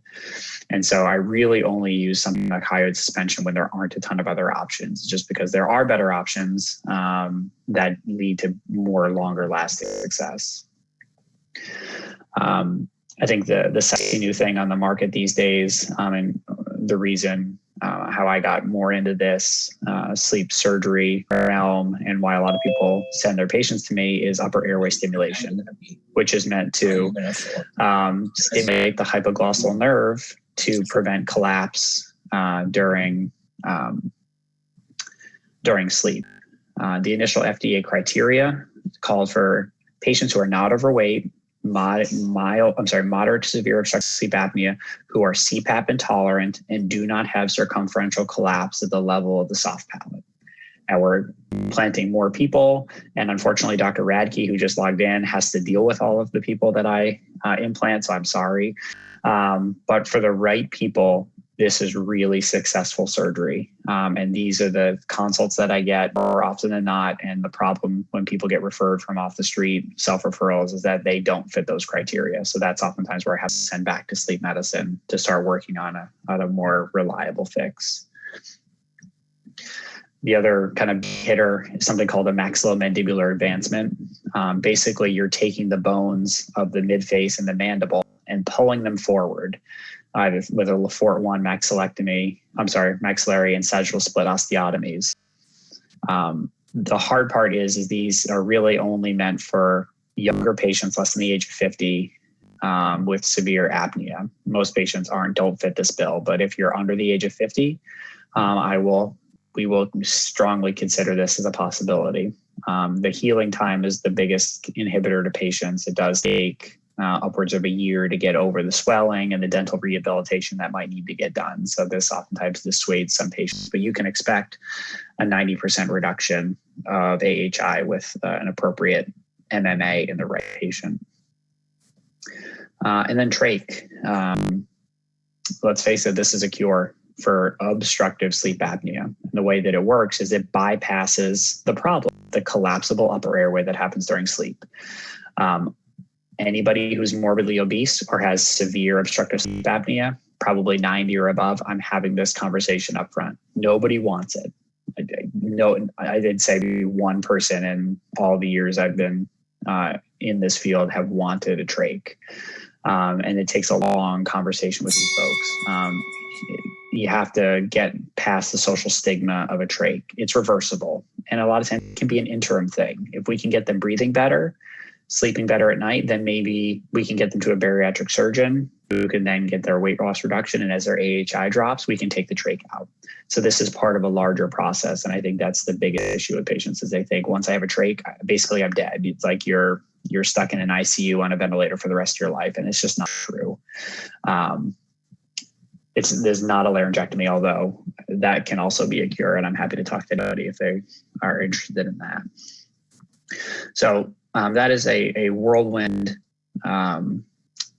talk about all the surgical fixes of obstructive sleep apnea. I just did, last year I did a 1-hour talk on the hypoglossal nerve stimulator alone. So we could spend days on all of these things, but I thank Dr. Hussain, Victoria, Dr. Radke, all the people that I work with for the opportunity to work with some really high-class people in the care of our patients.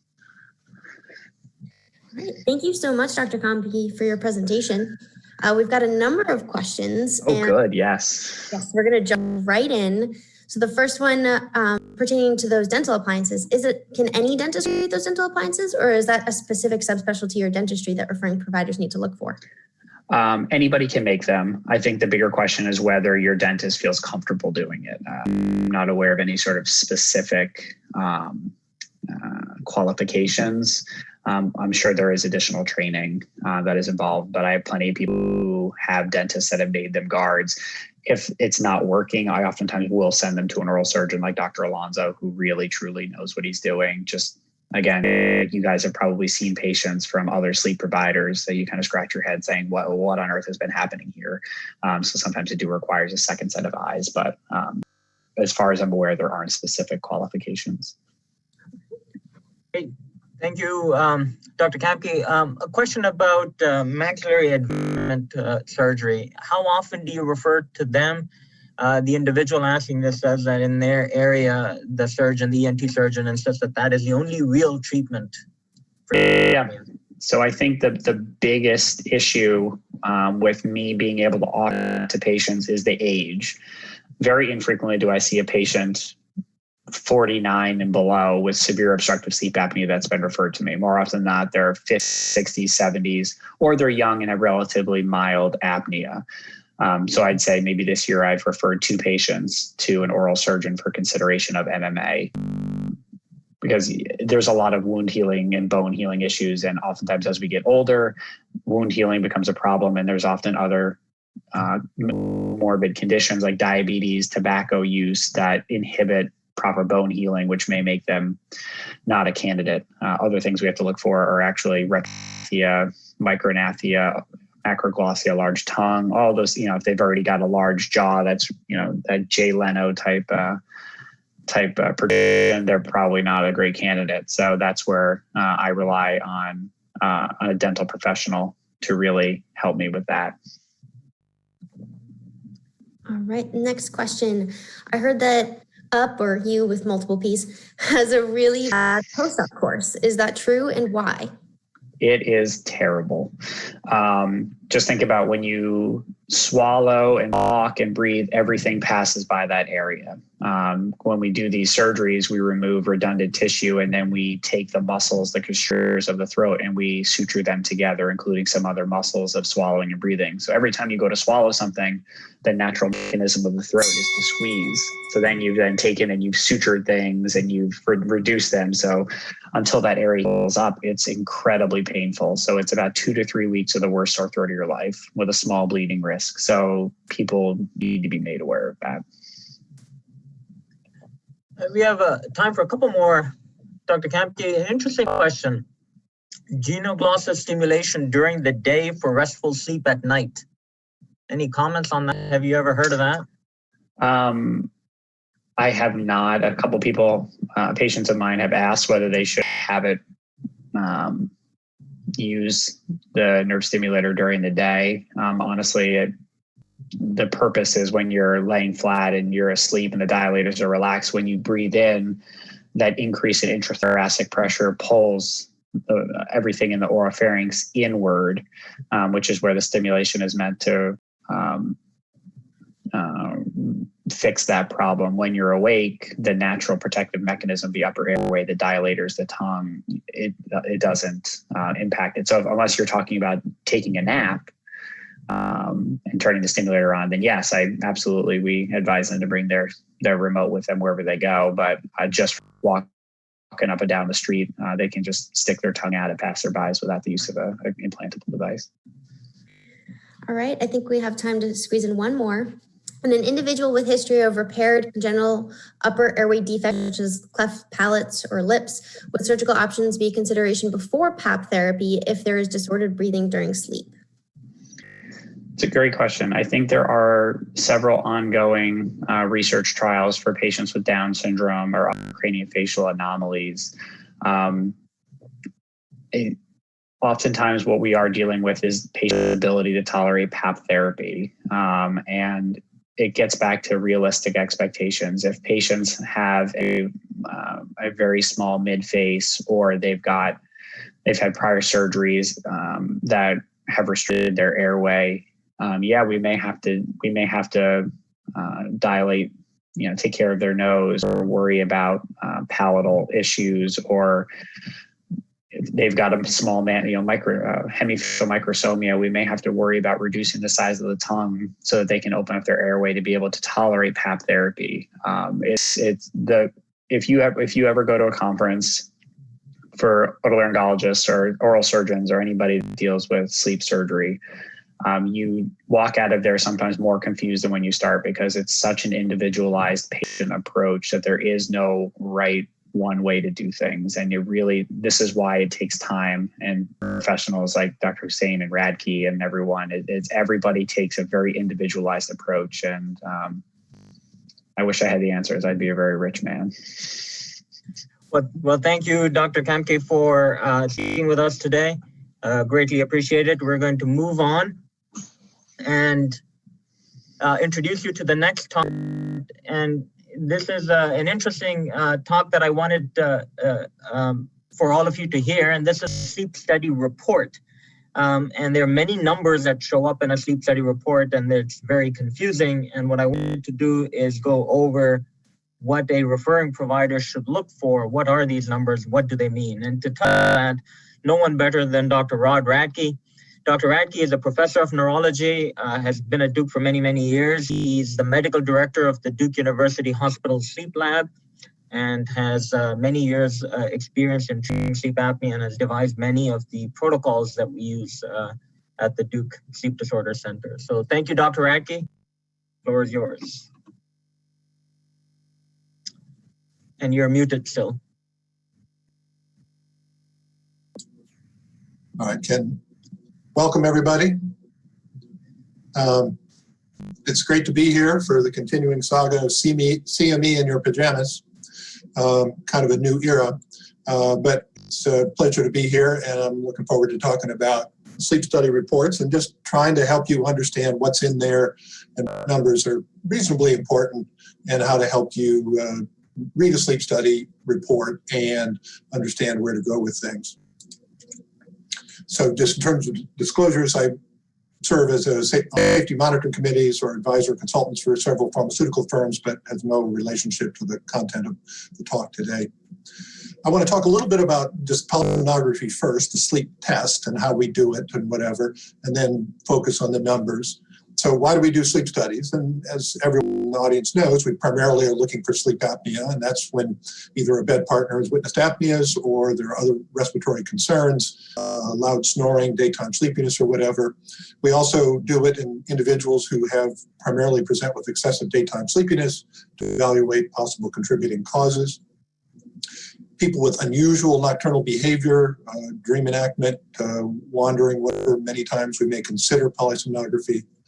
We do polysomnography to titrate CPAP therapy for patients with diagnosed sleep apnea.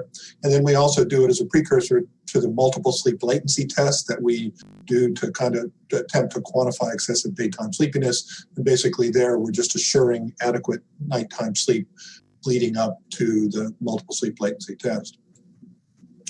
There are some disorders that we don't do polysomnograms for. One, primarily insomnia. You certainly can do them in someone with insomnia, but the goal there is if you think there's morbid sleep disordered breathing or periodic lip movements or some unusual nighttime behavior. But insomnia itself is rarely an indication for a polysomnogram.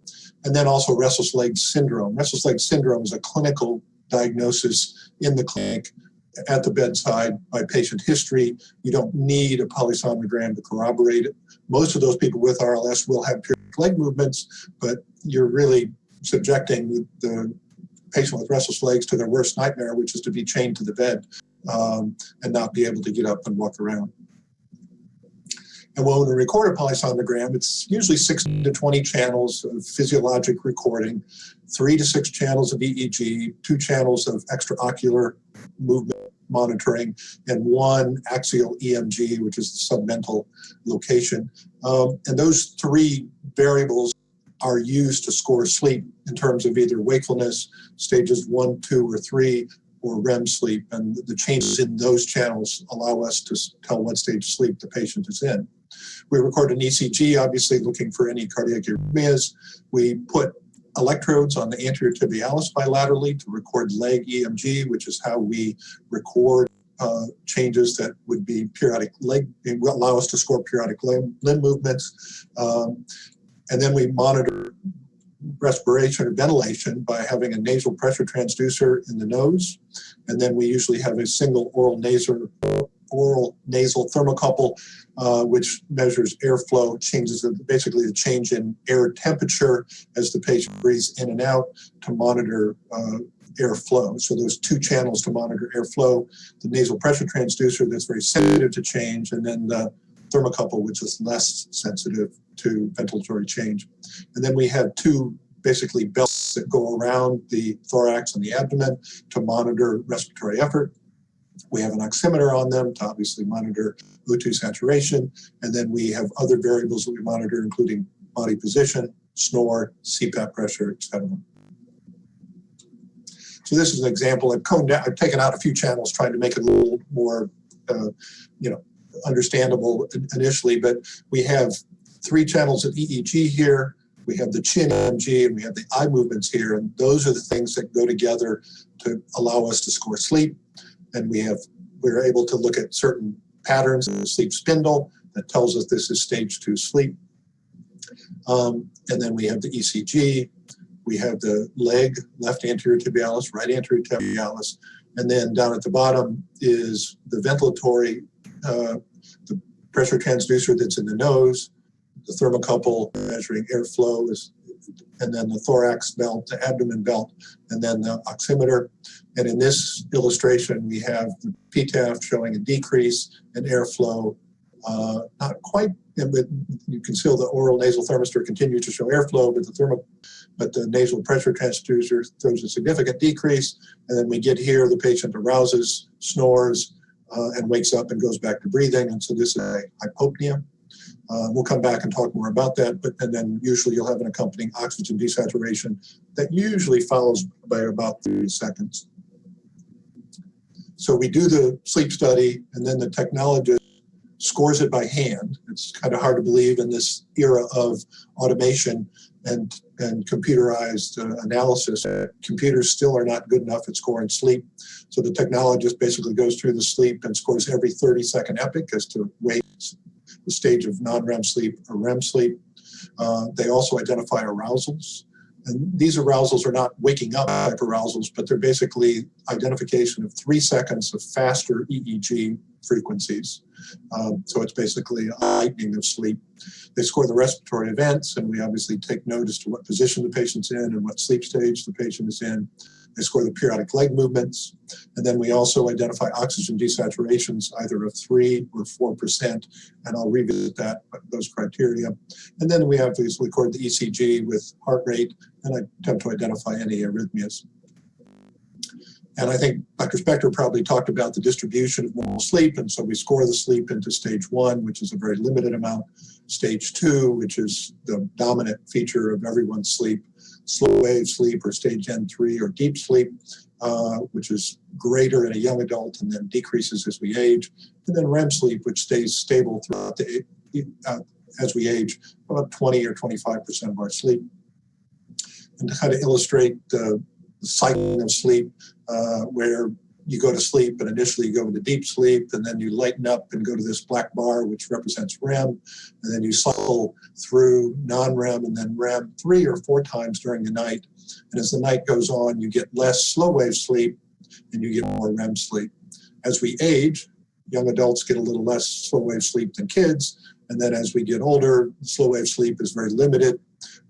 You have the REM sleep is maintained, but you have an increase in the number of arousals and your sleep is more disrupted, and you have a lower sleep efficiency in terms of the percentage of time you spend to sleep while you're in bed. So this is a sleep report, all the numbers that are there, lights off, lights on, just documenting when the recording is done, total recording time, total sleep time, and then what percentage of time you were asleep during the recording time is sleep efficiency. So 87% in this case. We look at the latency to the various sleep stages. Latency to stage 1, basically to get to sleep. REM latency can be shortened in certain disorders. And then we quantify how much time you're awake, how much you're in the various stage 1, N1, N2, N3, and then how much you're in REM sleep. And so this is a normal polysomnogram in a young adult, and you'll notice that very limited 4% stage N3 and 10% REM sleep. And that's, that's statistically not what we expect in a normal adult, but it varies from night to night, and also the laboratory environment may have an impact on it. Medications they take may have an impact on it, but we don't get very excited about whether you had N2 or N3 sleep. Patients sometimes read their report and say, oh, I didn't have any N3 sleep. I'm not getting restorative sleep or whatever. But for the most part, in a laboratory setting, it really doesn't mean much. So we have our sleep staging information here. We have the respiratory data here. So we're scoring apneas and characterizing them as obstructive central mixed. We're scoring hypopneas. And then we come up with an apnea index, hypopnea index, and then the big number that everybody pays attention to is the apnea hypopnea index, the AHI. And in this case, it was 1, which is clearly normal. And then we also look at the AHI in REM sleep, non-REM sleep, in the supine position, lateral sleep. Next section is the oxygenation data, and we look at mean SaO2, we look at how low it might go, and the desaturation index, which here is 4, which is clearly normal. And then also how much time you spend below or at 88%, which is what basically qualifies you for supplemental oxygen if needed. We look at the heart rate information. We look at the periodic leg movement index. So we have a PLM index and a PLM arousal index. How many times do you arouse with your leg movements? Some other EMG data, and then arousal index. And we talked about the arousal being just 3 seconds of faster EEG frequencies. And here we have an arousal index of 8. And again, this is a totally normal polysomnogram. This is a different patient, a 57-year-old lady, I think. Reasonable sleep efficiency, 87%. Sleep stage, she, has various sleep stages, kind of as you'd expect. Stage 1 is 11%, that's a little high. Stage REM is 10%, a little low. She has some supine sleep. And what we see is that her overall AHI, apnea hypopnea index, for the entire study is 4. But you'll also notice is that during the period of 79 minutes of, which is a quarter of the night, she was, while in REM sleep, she was identified to have an AHI of 14, which is above 5. But when you look at the whole study and compare and add it into the non-REM sleep, AHI is 4. So it's not uncommon to have some mild respiratory problems identified in REM sleep. So in REM sleep, you're paralyzed except for your diaphragm, so your minute ventilation goes down, you don't breathe, you ventilate as well. And so somebody, particularly somebody obese, may desat during REM sleep and have identified respiratory events. And here we look at the respiratory events in the supine position or in the lateral position. And what you see is that A was 8 while supine, spent about a third of the night in supine sleep. So if she was 100% supine, she may have been identified to have mild sleep apnea.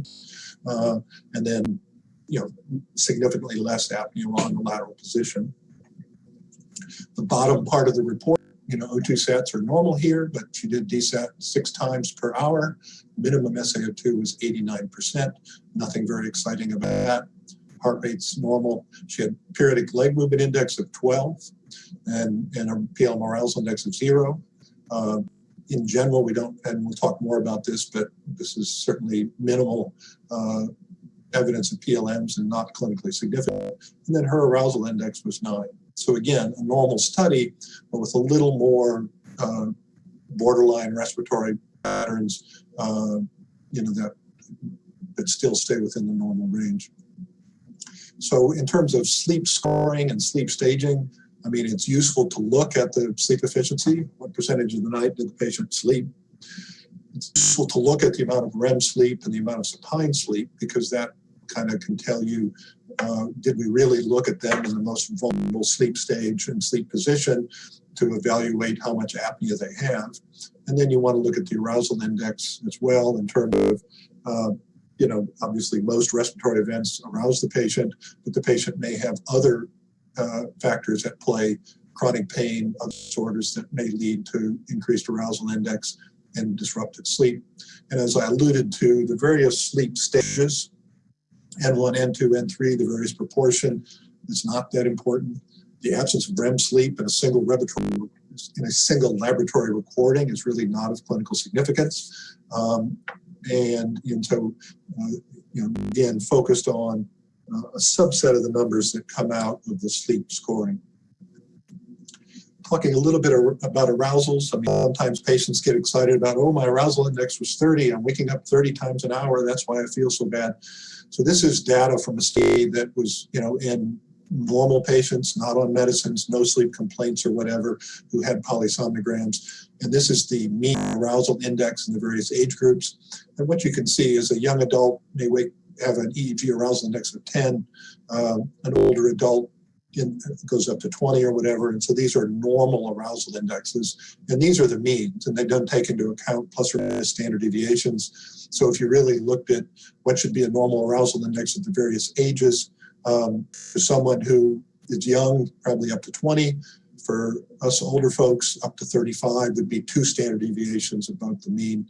And so again, the arousal index can complement what judgment you're making about the study, but the number is higher than you would intuitively expect, in terms of it's not the same as waking up, but rather it's a lightening of sleep stage. Periodic leg movements. I remember reading the study back in the early 80s that described them, and there are periodic movements of the legs that occur usually every 20 to 40 seconds. They may go on and on and on. They may be associated with arousals. And the original publication suggested that more than 5 per hour was pathologic. But then it became clear shortly thereafter that many normal adults will have an elevated periodic leg index, and in particular, it gets more and more as you get older. So it's rare to have an elderly patient with a PLM index, under 5. And so the early fascination with these, and so we quantify them and we judge whether there's an arousal with them, but we still struggle with what they mean clinically. The American Academy of Sleep Medicine, do have diagnostic criteria for the periodic limb movement disorder, greater than 5 in children, greater than 15 in adults, and then an associated sleep complaint is not better explained by another condition. But the bottom line is rarely are periodic leg movements the driving force of a patient's sleep complaint. They keep company with restless legs, they keep company with disrupted sleep, they keep company with people with insomnia. It's unclear how often they are actually the driving force of the sleep complaint. We occasionally treat them with the same medicines we use to treat restless leg syndrome, but with limited benefit. And the truth is we really don't know what to do with the periodic leg movements in the majority of patients. So the focus of polysomnograms in general are scoring respiratory events. And so the focus are on apneas and hypopneas. And apnea is basically airflow being absent for at least 10 seconds. There is no associated oxygen desaturation requirement. It's just the absence of airflow for 10 seconds. And we classify them as obstructive, central, or mixed. And this is an illustration of an obstructive apnea where here in the airflow, the nasal airflow and then the oral nasal thermistor show no airflow. And then you have the return of airflow. During the time when there's no airflow, there's clear evidence of respiratory effort. So this is an obstructive apnea where the patient's trying to ventilate but not moving air. And then they usually awaken, lighten their sleep stage, and go back to breathing.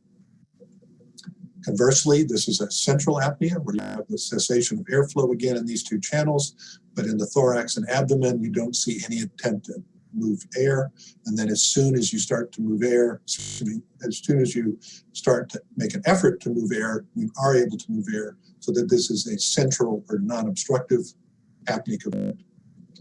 And then this is a mixed event, which basically combines the 2. Early in the event, you see no ventilatory effort and no airflow, and then you start to have recurrent effort in the chest and abdominal leads, but no airflow, and then finally you awaken, snort, and go back to breathing. And so a mixed apnea has both central and obstructive features, but pathophysiologically is really more of an obstructive apnea in terms of its cause and responds to CPAP just as obstructive apneas do in most patients. So this is the hypopnea. Same illustration as you earlier of polysomnogram, decreased airflow in the nasal pressure transducer, continued airflow here, continued effort, and then the patient awakens and returns to normal ventilation but has a period of decreased airflow. And there are two types, well, there's two scoring criteria for hypopneas.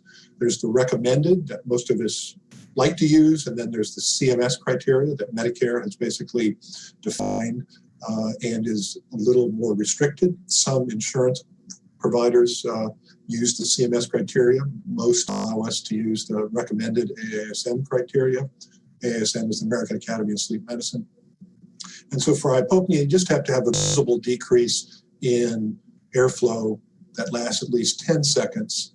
And then for the recommended criteria, it's associated with either a 3% desat on the oximeter or an EEG arousal at 3 seconds of faster EEG. When you're scoring a study in the CMS criteria, you have the same decrease in airflow, but here you have to have a 4% decline in O2 saturation in order to score the event as hypopneas. So as a result, there will be patients that may have cyclical, struggle to breathe, decreased airflow that are terminated with an arousal that don't desat 4%, that are not able to be scored on a CMS study. And so you'll notice on the heading of the report, it'll be polysomnogram, or polysonogram-CMS, indicating that it's going to be scored using the Medicare criteria. And so the big number that we get out of a polysomnogram is the apnea-hypopnea index. It's the apneas plus hypopneas per hour of sleep. We also, as I showed in the one illustration, we do look at apnea-hypopnea index by position or sleep stage. And apnea-hypopnea index is usually worse while supine and in REM sleep. And the overall sleep apnea severity, as defined by the American Academy of Sleep Medicine, is mild is 5 to 15, moderate is 15 to 30 per hour, and greater than 30 is severe. I personally think that this is a little too sensitive. In other words, prior to their defining it, I would have had greater than 40 severe, that sort of thing. But the bottom line is, when we see somebody with moderate or severe apnea, we're going to end up treating them for the most part, attempting to treat them. It's clear that moderate severe apnea has associated increased risk of cardiovascular morbidity, increased risk of hypertension, and long-term cardiovascular risk with stroke and heart attack. With mild sleep apnea, 5 to 15, it's less clear what that means. And as we'll talk about in a moment, it's very clear that as we age, we get more apnea. And the question is that a natural thing of aging, or is it something that may contribute to cardiovascular morbidity, and how aggressive do we need to be in treating it? So here's a sleep report. The top part of it, at least, the sleep information, stage REM, 10%, no slow wave sleep, predominantly supine sleep. For the AHI, for the total sleep time, the whole study is 25. REM sleep, it's 45. And you'll also notice that these events are, for the most part, hypopneas. Hypopneas are much more common than apneas in terms of representing the percentage of scored events. And then we have AHI during non-REM sleep of 23. AHI while supine is 30. And in the lateral position is 13. And so we have somebody with moderate sleep apnea that's worse in REM and that's worse supine, and that's a common observation. And over here we have the desat, oxygen saturation. What we see is a mean, SaO2 of 91, 85% in REM. Desaturation index is 56 per hour, more significant than the AHI, and we do have some sleep below 88%. We have periodic leg movement index here with 46 per hour with 5 arousals. But again, when you have coexistent sleep apnea, you really focus your treatment on sleep apnea, and this is kind of an afterthought depending on how the patient. Somewhat surprisingly here, the arousal index is only 20, but that's partly because the majority of respiratory events occur during REM, and many times we score respiratory events in REM that do not disrupt sleep, but rather are scored because of desaturation. And this is a histogram showing the various stages of sleep, the black bars being REM, body position, here's supine, and then the lateral position. And what you see is you have some moderate respiratory events, these hypopneas that are occurring in the supine position. If you look in the lateral position, there aren't many events or desaturations, But if you look at REM sleep, all heck breaks loose, and you have these prominent DSATs in the range of 60 to 70%. And it's worse when they're supine, not quite so bad when they're in the lateral position. But his is an example of where you have somebody who has really REM-dependent respiratory event in terms of generating the majority of the scored respiratory events to achieve moderate obstructive sleep apnea. This is an example of somebody with severe sleep apnea. And this is a split night study where during the first half of the night, we record sleep without CPAP. And then once we see that they have severe apnea, we come in and put on CPAP. In general, our cutoff is 20, so AHI greater than 20. After 2 hours of sleep, the technologist will frequently come in and put CPAP on, knowing that we are 99% of the time going to treat them, and that it's useful to go ahead and identify what CPAP pressure may be effective. What we see here is an AHI of 81 during the diagnostic portion. It was all supine, and there was no REM sleep, and that's common if you do a split night study. You don't get to see REM in the first half of the night commonly. And then the AHI drops to 7 with the use of CPAP. And similarly, the desaturation index goes from 142 down to 7. The arousal index goes from 95 down to 20. And this is the table illustrating response to the various CPAP pressures. And what you see is that as you started out, we usually start at 8, we usually start at 5, but in this case, the patient must have requested higher pressures just to make him feel better. And the bottom line is he had some mild apnea at the lower pressures, but once we got to 13 and above, it was significantly better. And so with this, we would likely suggest that a CPAP of 13 would be a reasonable place to start. But you also could do an AutoPAP, given that there were some residual events at higher pressures. AutoPAP is auto-adjusting, and you can set the range from maybe 8 to 20 or something, and then follow the patient and see how they do. This is the histogram of that patient, and it's one of the more remarkable things when you have somebody with severe apnea, cyclical DSATs, frequent hypopnea. You walk in the room and put CPAP on them, and you essentially cure them. It's kind of a very rewarding thing to see. And here, cured at a relatively low pressure, but then when you go into REM, you see the reappearance of some respiratory events and some DSATs. And so you increase the pressure and then eventually achieve a pressure that works in REM in the supine position, and can feel confident that CPAP is going to be a marked benefit for the patient. So also, so the hypopnea index is what you look at primarily, but you also can look at the severity of oxygen desaturations to make a judgment as to how motivated you are to treat the patient. You can look at associated cardiac arrhythmias, the degree of daytime sleepiness, the comorbid cardiac pulmonary conditions. If you have somebody with paroxysmal AFib, you may be more prone to treat them if they have mild apnea, knowing that information suggests that somebody with untreated sleep apnea has a much higher incidence of paroxysmal AFib.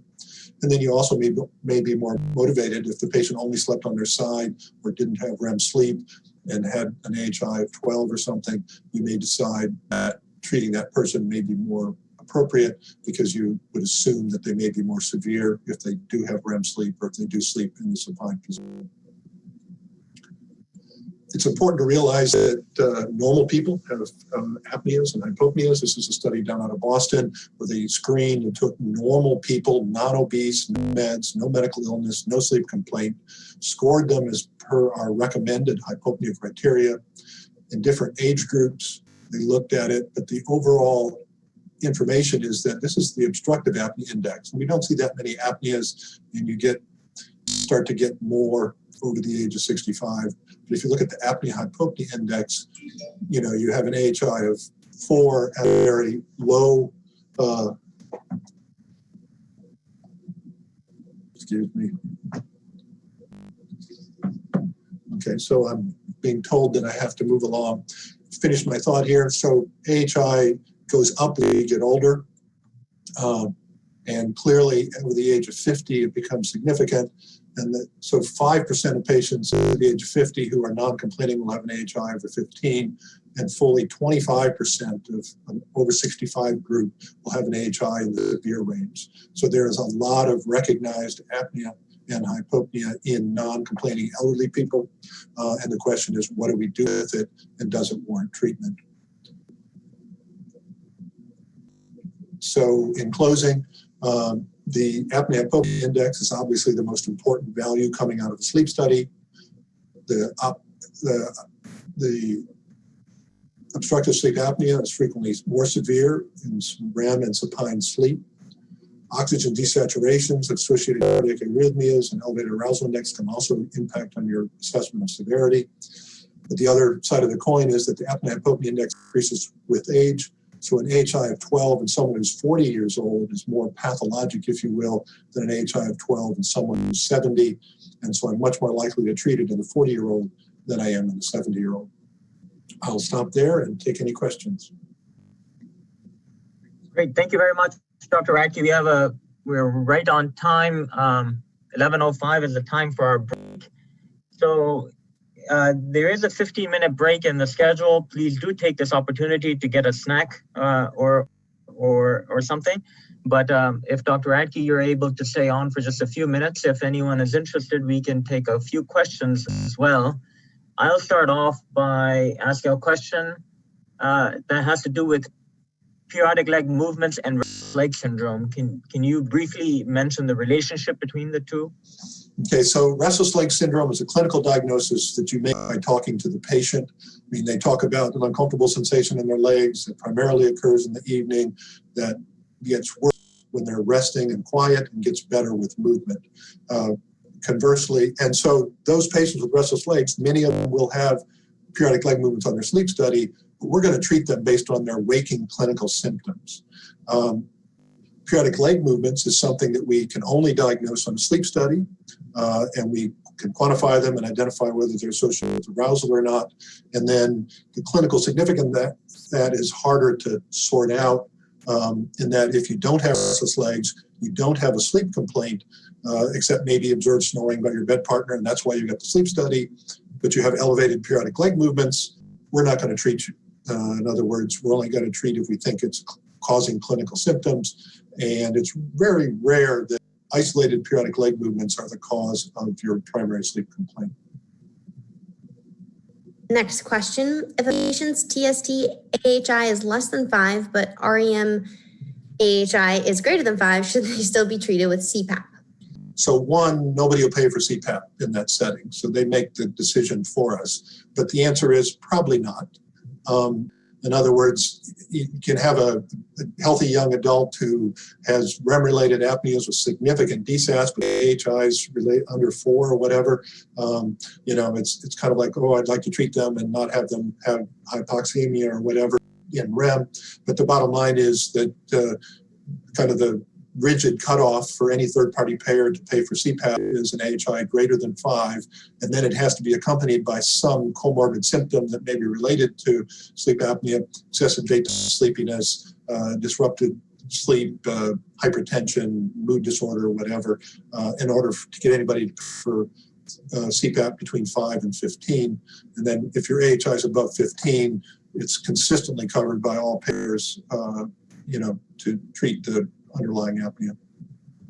So I think I'll ask one more question, but to clarify, Dr. Radke, you're referring to U.S. insurance companies and payers in the U.S. We have attendees from overseas as well, so you may want to just... Yeah, so obviously, yeah, we're in the U.S., obviously it's an insurance-based coverage or whatever. If I had an AHI of 4, but had an AHI overall, but had an AHI of 12 in REM, would I use CPAP? No. I mean, I don't think there's enough clinical benefit to warrant the cost and the effort. But if an individual was so motivated, CPAP, presumably could eliminate or lessen the hypopneic events identified. But I'd be skeptical that it offered improvement in terms of either long-term cardiovascular outcome or quality of life. And the last question, that wasn't the last question. This is the last question. Interesting question. Do you classify O2 saturations as mild, moderate, or severe? There isn't any standard, that's as opposed to like the AHI, which is, categorized. But for me, down to 85% would be mild. down to 75% would be moderate, and below that would be severe. Most obese people in REM sleep will desat into the low 80s, high 90s, even in the absence of scorable respiratory events. So mild, hypoxemia, if you will, or decreased SaO2 in sleep, particularly in REM sleep, is not uncommon. But that's how I would categorize it. 85 down to 85 is mild, down to 75 is moderate, and lower than that is severe. Good. Victoria, do you think we should wrap up for a break? Yeah, I think it's time to wrap up for a break. We do still have a ton of questions. I hope you all know we're trying to answer as many as possible. We'll answer some at the end in our panel in the last 15 minutes of today's entire CME event. But know that we see them. There's just too many to answer in a 5-minute period after each lecture. I'm going to go ahead and share my screen with a presentation that has some information about CME, about some of our presenters, so on and so forth. But otherwise, I hope everyone takes a moment, stand, stretch your legs, get a snack, get a glass of water, and we'll resume at 11:20 a.m. with a presentation from Dr. Ann Augustine. Thank you, everybody. Thank you.